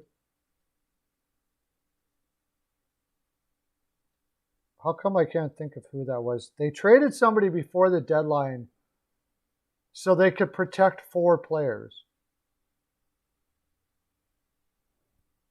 No, they didn't. Okay. Maybe it wasn't a defenseman they traded. Sports Geeks is back. We're looking at defenseman, the Minnesota's going to have to get another defenseman. Like, no doubt about it. They can't go with that defense now with Susie gone. Oh, Suter. What am I talking about? They bought out Suter. They traded Susie, or they lost Susie in the expansion draft. So what's their cap space?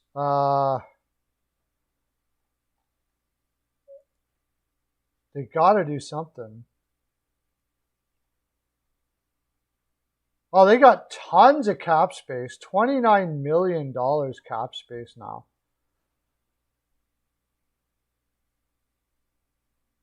They might sign Bonino, but they got to sign Fiala and they got to sign Kaprizov. But they got tons of cap space to do that. And apparently Kaprizov doesn't want to sign a long-term deal so far. I said it before, I'll say it again. I would sign Kaprizov to 10.5 for 8 right now. 10.5 million for 8. If he turns that down, then I don't know. You got to look at trading him. But they desperately need a defenseman.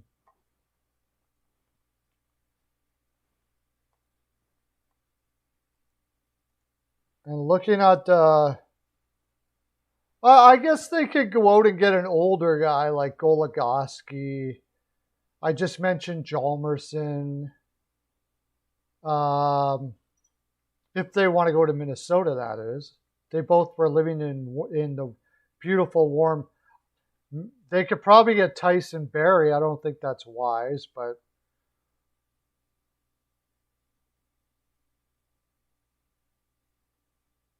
Jake McCabe. That's the guy I think they're going to get. Jake McCabe. I don't know, that feels like a Minnesota guy to me. People are kind of forgetting about Jake McCabe. And then they could get like Jordy Ben for cheap and then they're set. Not too bad anyways.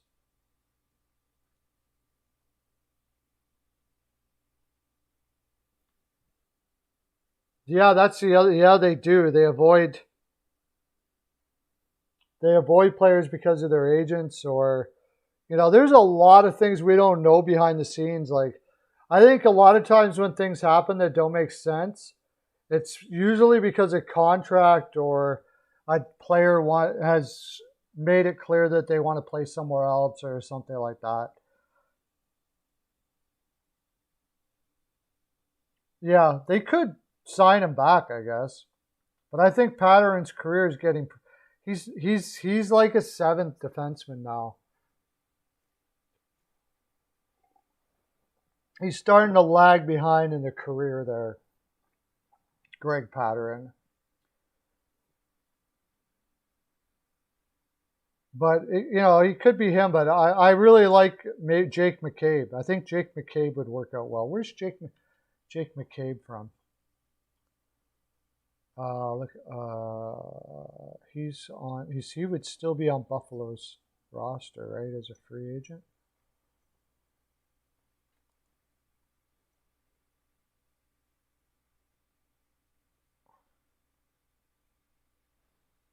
Where is he from? He's from Wisconsin. Yes, Jake McCabe. They're going to sign Jake McCabe, I bet you. Wisconsin is right beside Minnesota. That's where Suter was from. Eau Claire, Wisconsin. Jake McCabe, you heard it here first. Jake McCabe is going to be a Minnesota Wild. Watch when it happens.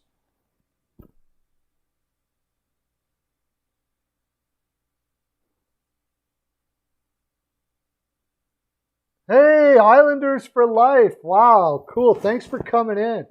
I hope you've subbed on your way in or sub on your way out. I just did a mock draft too. You might want to check that out after you come to the stream. We were just talking. Did you hear this rumor too? The Islanders are looking to sign Parise and Suter. And then, of course, Tarasenko has been out there too. Thanks, buddy. Sweet. I'm trying to get to 1,000. We're trying to get to 1,000 together here. We're all trying to get to 1,000 subs. We're going to have a big celebration. But did you hear about that rumor? I think that makes a lot of sense. That would be great. Like, Suter's a big upgrade over Leddy. And Parise, they almost picked him up for Ladd a little while back. And it didn't work out. But, yeah, we were also just talking about on the road for 13 games to start the season.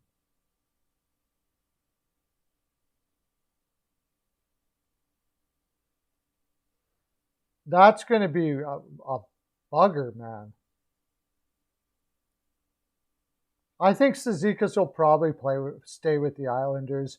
If they protect Clutterbuck and Martin, they're going to sign Casey Cizikas. I mean, they protected Clutterbuck and Martin over Eberle.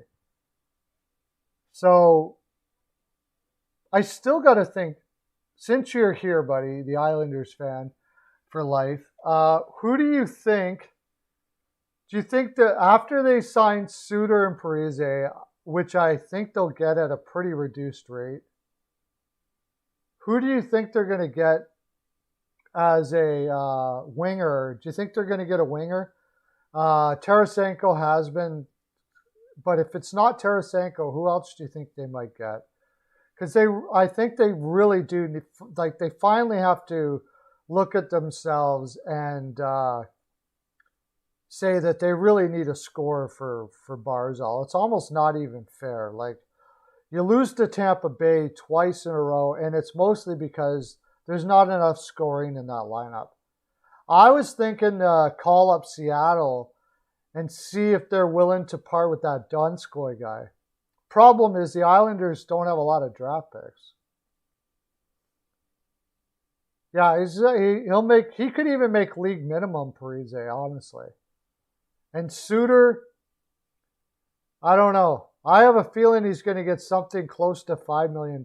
But if he doesn't care about the money and he just wants to play with his buddy Parise on the island and try to win a cup, he might do it for pretty low. Lamoriello's pretty good at convincing guys to go on the low side. Or he's pretty good at convincing people, period. Like that Leddy trade to Steve Yzerman, one of the finest general managers in the league. He just raped him on that trade. I have to imagine there's going to be a follow-up trade there, or I don't know. I don't know if he hypnotizes guys or he threatens them or what. Now, I don't think Eichel is an option. Tarasenko maybe. But I think he let Eberle go for a reason. And I don't think it's to sign Suter and Parise. What do they got for cap space after that? Like, they just made a crap load of cap space. They got rid of Ladd. They got rid of Leddy. And they got rid of... And possibly they could attach a pick to get rid of Hickey too. They got rid of Ladd and they lost Eberle. They should have a lot of cap space now. Like, not too bad. So if we look at it, they got to sign Beauvillier. That's a big one. Let's see what their cap space is after all that. $17 million now. Okay, Beauvillier is 24. I would like to sign him up big. If he was willing to take $5 million a year for the next 6 years, that would be lovely. I don't know if he would be willing to do that or not. Especially after Hyman it looks like he's going to be getting about that. But maybe. $5 million for 5 years, buy out 2 of his unrestricted free agency years. You think Beauvillier is going to get $6.8 million for how many years?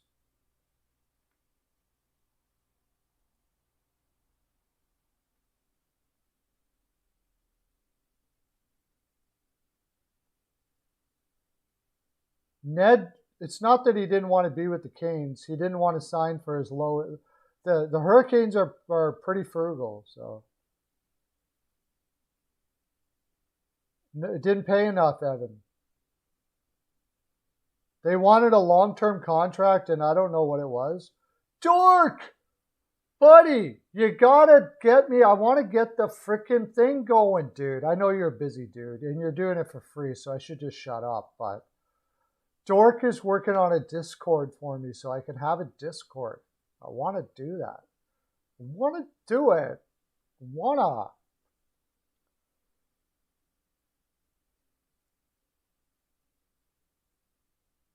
$3.5 for 2 years. Good seeing you too, buddy. Glad you're in, man. Canes wanted long term. Yes. And he didn't want to sign a long-term contract, at least not for the number that the Canes were offering. So the Canes are a team that they've got their number set, and if you don't want it, okay, bye. That's just the way it is. I think they'll sign Bernier for 2 years at the price that they were going to give. They might sign Bernier for 3 or 4 years even, actually. And I think it's going to work out very well. If they get Bernier signed, it's going to work out very, very well.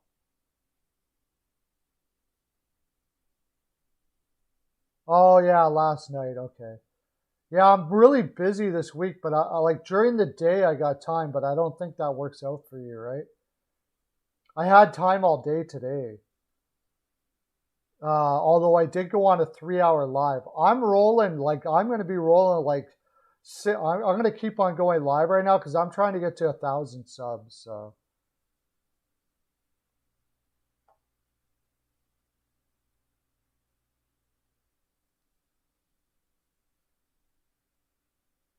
Okay, yeah, either one of you guys. Sports Geeks, okay, you're going to start your own channel, right? Sports Geeks, and then you're going to do some videos and show me. If you need help with doing videos, the best thing to do is Skype me. Do you have a Skype, Sports Geeks? Yeah. If you have a Skype, we can go on Skype and we can figure out Discord, and I can share screen with you. I know after 2 years, Ned is a free agent, so he obviously, I don't know, see, it makes more sense for Detroit because I think they're going to take this Ekfeld kid. I think that's who they're taking in the draft. They're taking the Swedish goaltender in the draft here, I think. So if they take the Swedish goaltender in the draft here, he's probably going to be ready in 2 to 3 years.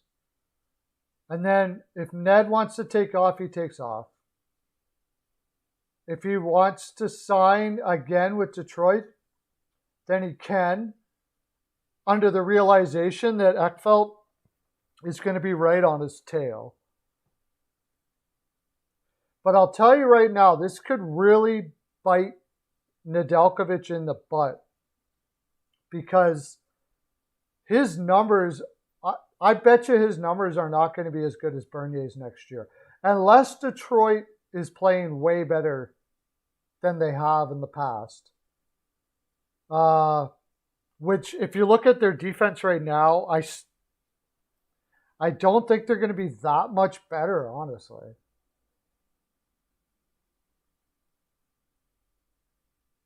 You don't have to show your face on Skype, but you will have to show your face to do the video, so I hope that's not a problem. You don't have to show your face on Skype now.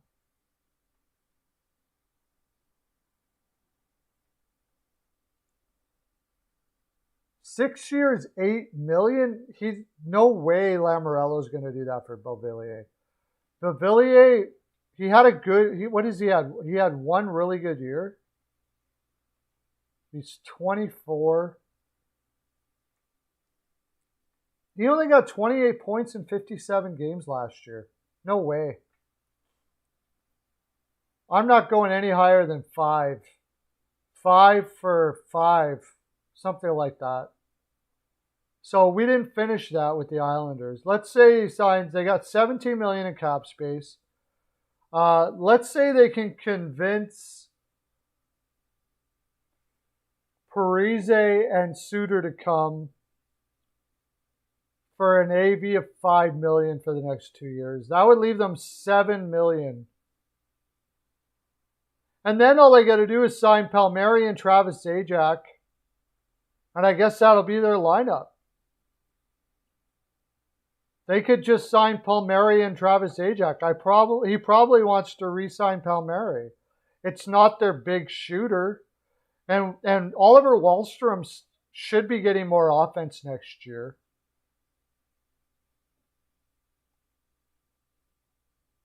The only problem, then you'd have Suter, Pulock, Mayfield, Pellick, Dobson, Mayfield, and Andy Green, and then whoever's coming up as a kid. And then for their depth chart, think about this. You'd have Lee, Barzal, Palmieri, Beauvillier, Nelson, Wahlstrom, Bailey, Pajot,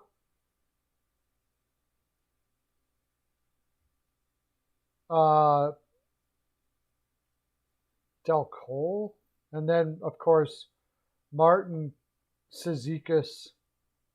Who am I missing there? Am I missing somebody? Possibly throwing Bellows. That's a pretty solid team, man. Pretty solid team for sure.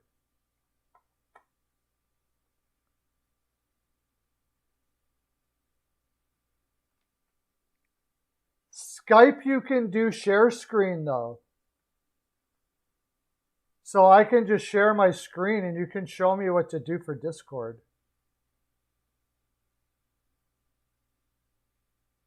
CL, how you doing? Nice. Yo, yo, yo, buddy. CL in the house. Sam Reinhart, I would love that. I would love, love, love that. Oh, Discord can be shared screen? You can do it right on Discord then. But I don't know how to use Discord. That's the problem. I got to get it.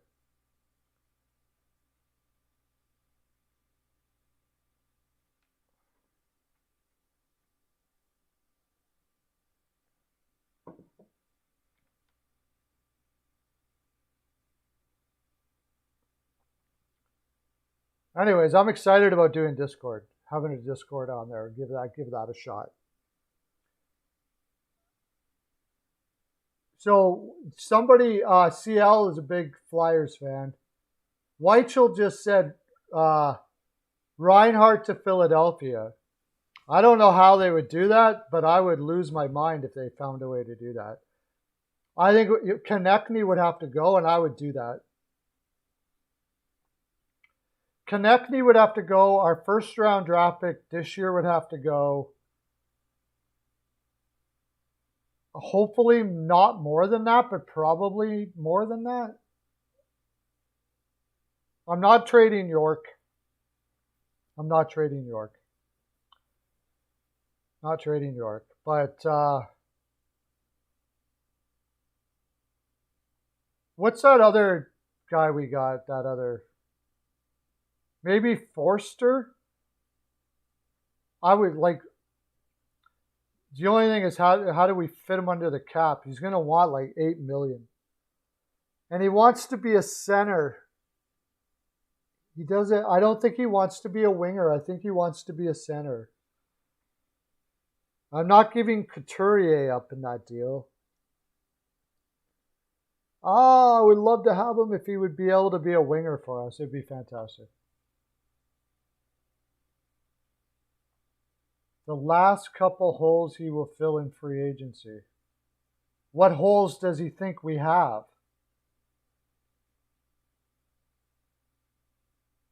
Yeah, I could see Montreal getting David Savard.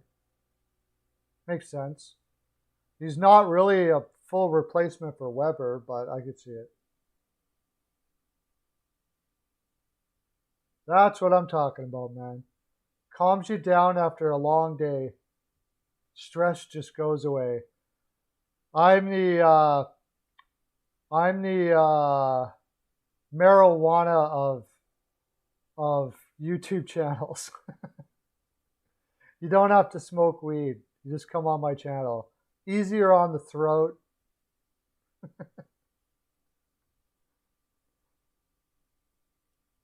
D-Man, maybe a backup. What do you mean maybe a backup? How could there be maybe a backup? ASMR channel soon to come. What's that, buddy?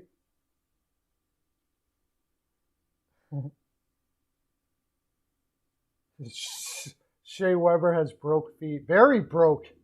Apparently never going to play, possibly broke. That's pretty cray-cray. The Dr. Katz of hockey. That's a good one. Or the Bob Ross. Do you guys know Bob Ross? The Bob Ross of hockey. The painter guy.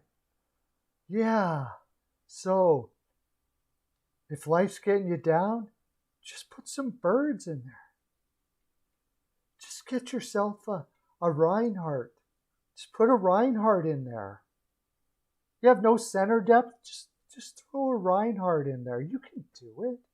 It doesn't have to be real.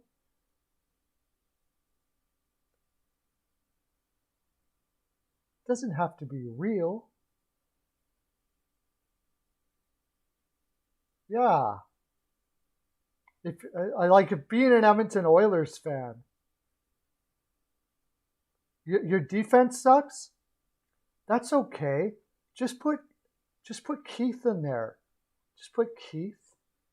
And then Keith will play like he's 32 years old. I know it doesn't realistic, but it doesn't have to be real. It just has to be in your mind. I do not know anything about Pokemon Go. I have to say. A little happy blue line, that's right. And we got ourselves a little happy blue line. A little happy blue line. They're all happy together. They all mingling. They're not playing defense or anything, but they're very happy together. And that's good. And that's good because it doesn't have to be perfect. I know you're never going to win a Stanley Cup or have like stop the puck from going in the net or anything like that, but they're sure going to be happy. I found my D's and started playing black again? What's that?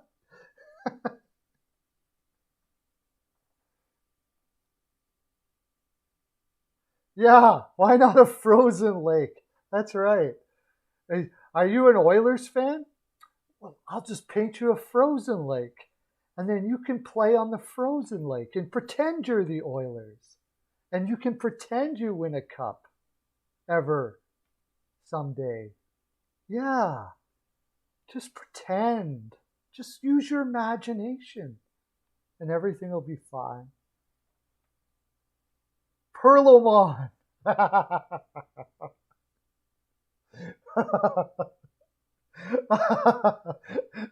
I'll have to do that on my next title. Come see Perlomon. I haven't did, I'm feeling it coming. I'm feeling it coming now. I'm feeling it coming. Here it comes.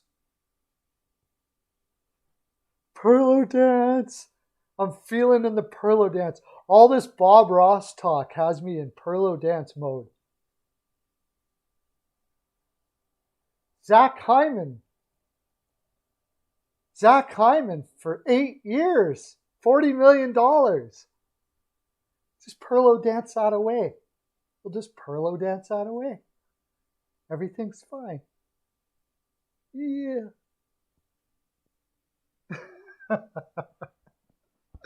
Oh. McDavid and the Oil Kings. Yeah. That sounds like a good name for a band. McDavid and the Oil Kings. You had 5 videos, but you deleted them? Okay, you can do a new one. This is what you needed. Yeah. Having fun here. Oh, let me put that in the title, why don't I?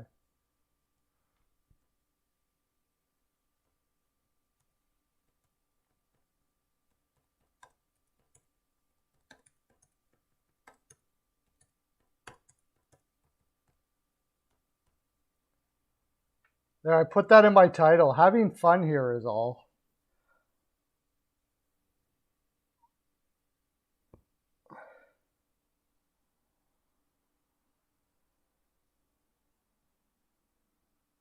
Play on some pond hockey. We got the geek, the dork, and the nerds all in one place tonight. That's right. Hockey nerds, hockey dorks, hockey geeks. That's what we are. Diehards. NHL diehards. It's like the middle of summer. The draft is tomorrow. And we're sitting here on the edge of our seat. We're the type of people that, like, it's going to be a month after the draft and a month before the season. And we're all going to be here discussing what happened at the freaking free agency. Huzzah! Yeah.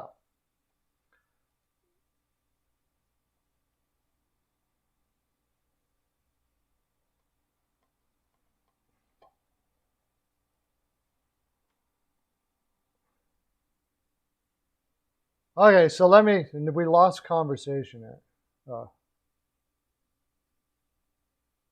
I'll take teams from Alberta for 500, Alex. This team used to be a winner in the 80s, but decided to make their fans miserable.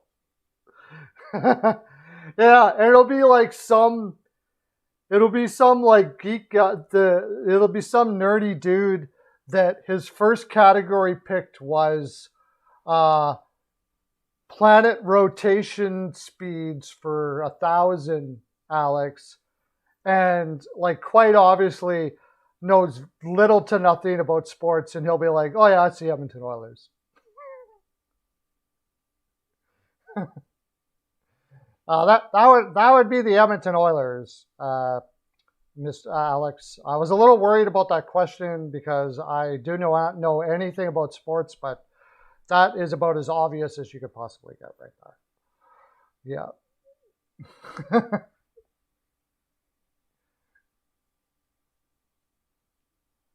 Like, who's going to be the next general manager of the Edmonton Oilers, I wonder?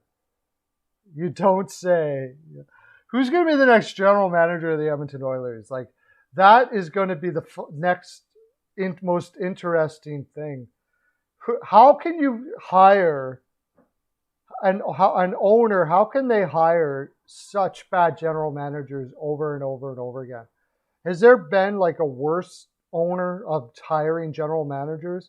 Craig McTavish, Lowe, Kyle Dubas. There you go. Because we want to get a young, new thinking guy. That would be it. Maybe they'll get Shaka out of retirement. They'll go get Shaka out of retirement. Actually, no. Benning will get fired, and they'll hire him. Shea Weber has a broken body in every place possible, I think. I think Shea Weber just has a broken everything. Shea Weber went to the doctor, and they put him under that thingamajigger, the X-ray or whatever, and they just said, "You're broken, like everywhere. Like there's not a place that's not broken." So that's pretty much it.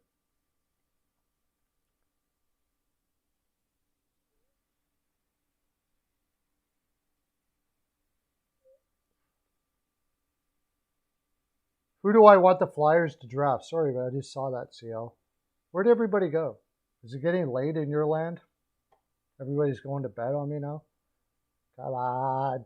You guys can make it. You can make it for another couple hours. Come on. Who do I want them to draft? I think I want them to draft Sillinger. Either that or Jeez, I put them all away. I put it all away, didn't I? I keep on having to get my draft up again.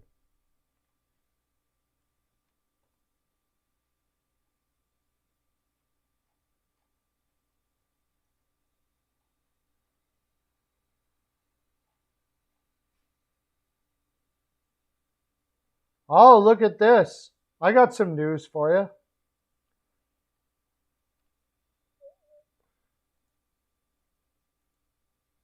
I got some news for you. The Oilers are unlikely to qualify Cahoon or Kyra. They're going to let Cahoon and Kyra go.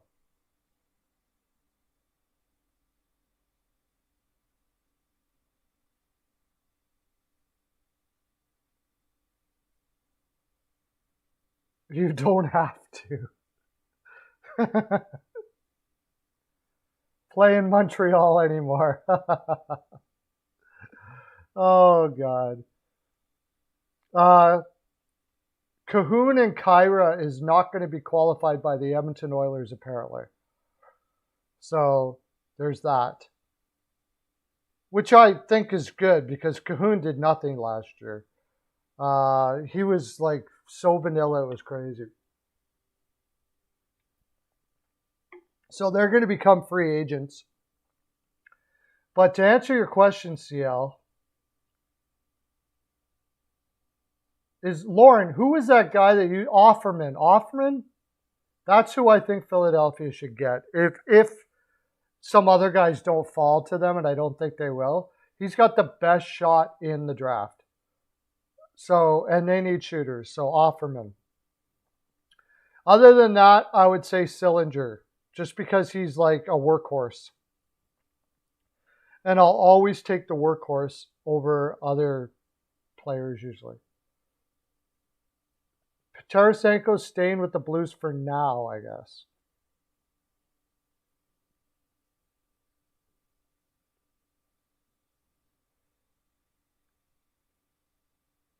Did you get that, CL, or did you take off on me? Offerman. Let's see what my mock draft is doing here. Not bad. 32 views.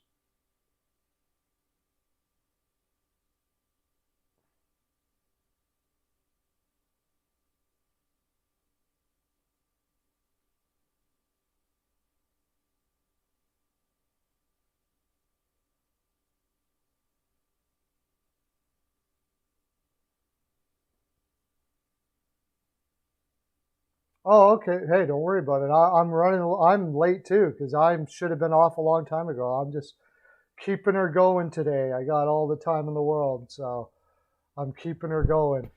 So, did you hear the Oilers are not going to qualify Cahoon and Kyra?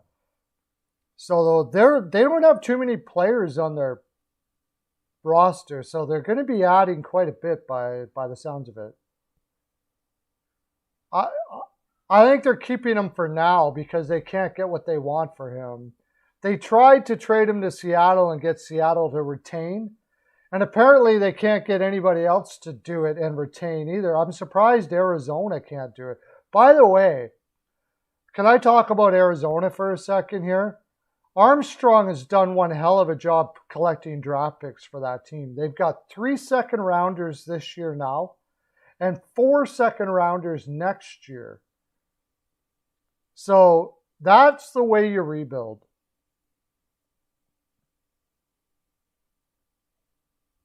Yeah, it could be.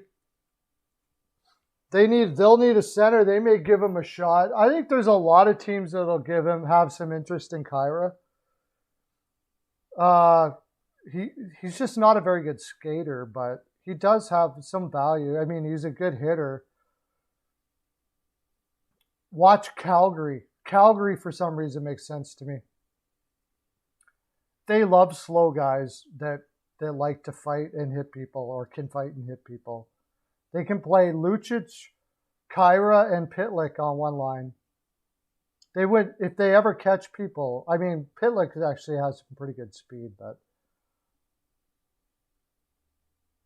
yeah, they just need a first-round pick. That's not hard to do, though.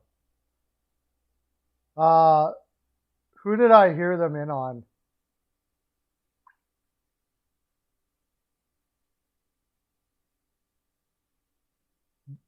They could, I mean, it's possible they could be in on Drouin, but because he loves those Selke Trophy guys, but I think it's possible he could be in on Drouin. But I just don't, I can't see Francis paying him more than what Montreal is offering him at $5 million. The only thing is with Drouin, there's a little bit of a tax thing, but it's not that big of a difference in Seattle for Montreal. So, who did I?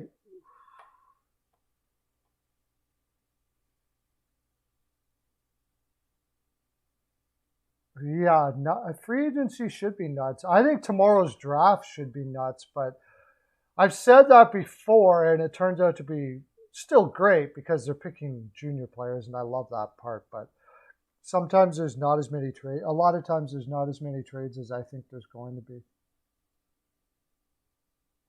I don't think the Kraken make the playoffs next season now. I think Vancouver's better than them. Edmonton probably is better than them if they don't completely drop the ball here. Although it looks like they might be looking at some other players out there. Hyman being one of them, obviously. That was one of them, yes. Sorry, you just reminded me that. Seattle was apparently in on Strome. And I imagine they would be trading one of their defensemen for him. So that would be some cap space right there.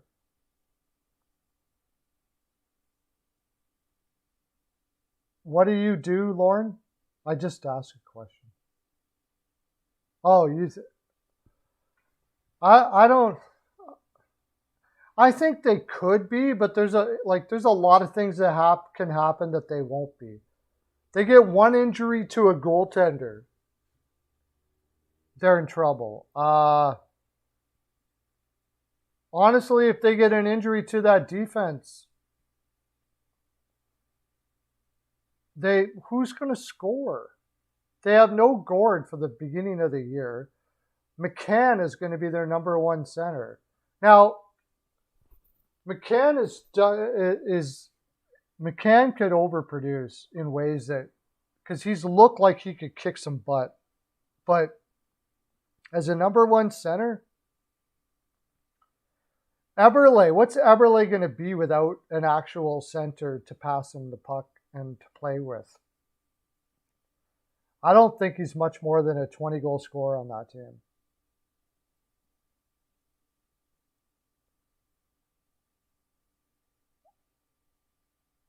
No. Okay, let's look at who's out there, right? Like, if Vancouver, Demko gets hurt, Holtby can hold the fort okay. I don't think Vanacek can.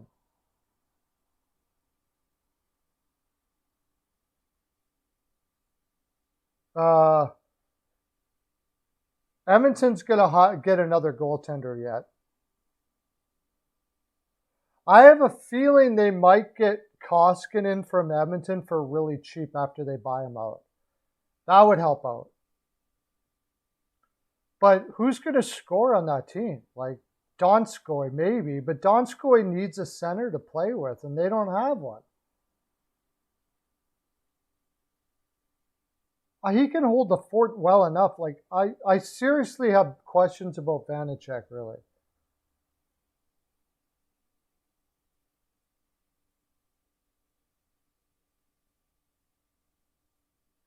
Appleton will score okay, yeah.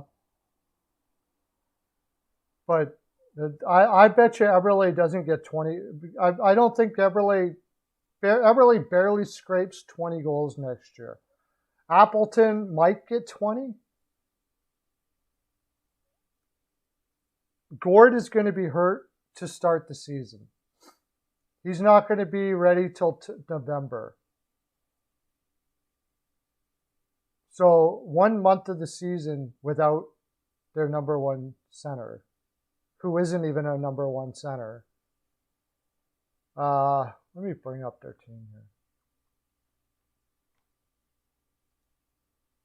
Now, they may not be, they still got to get some more players. And I heard they were in on Strome. That would help.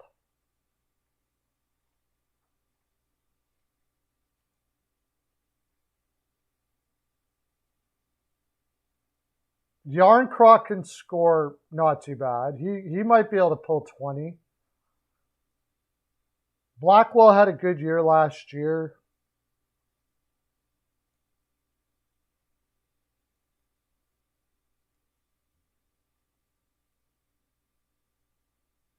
It's going to be Donskoy and Eberle scoring most of the goals.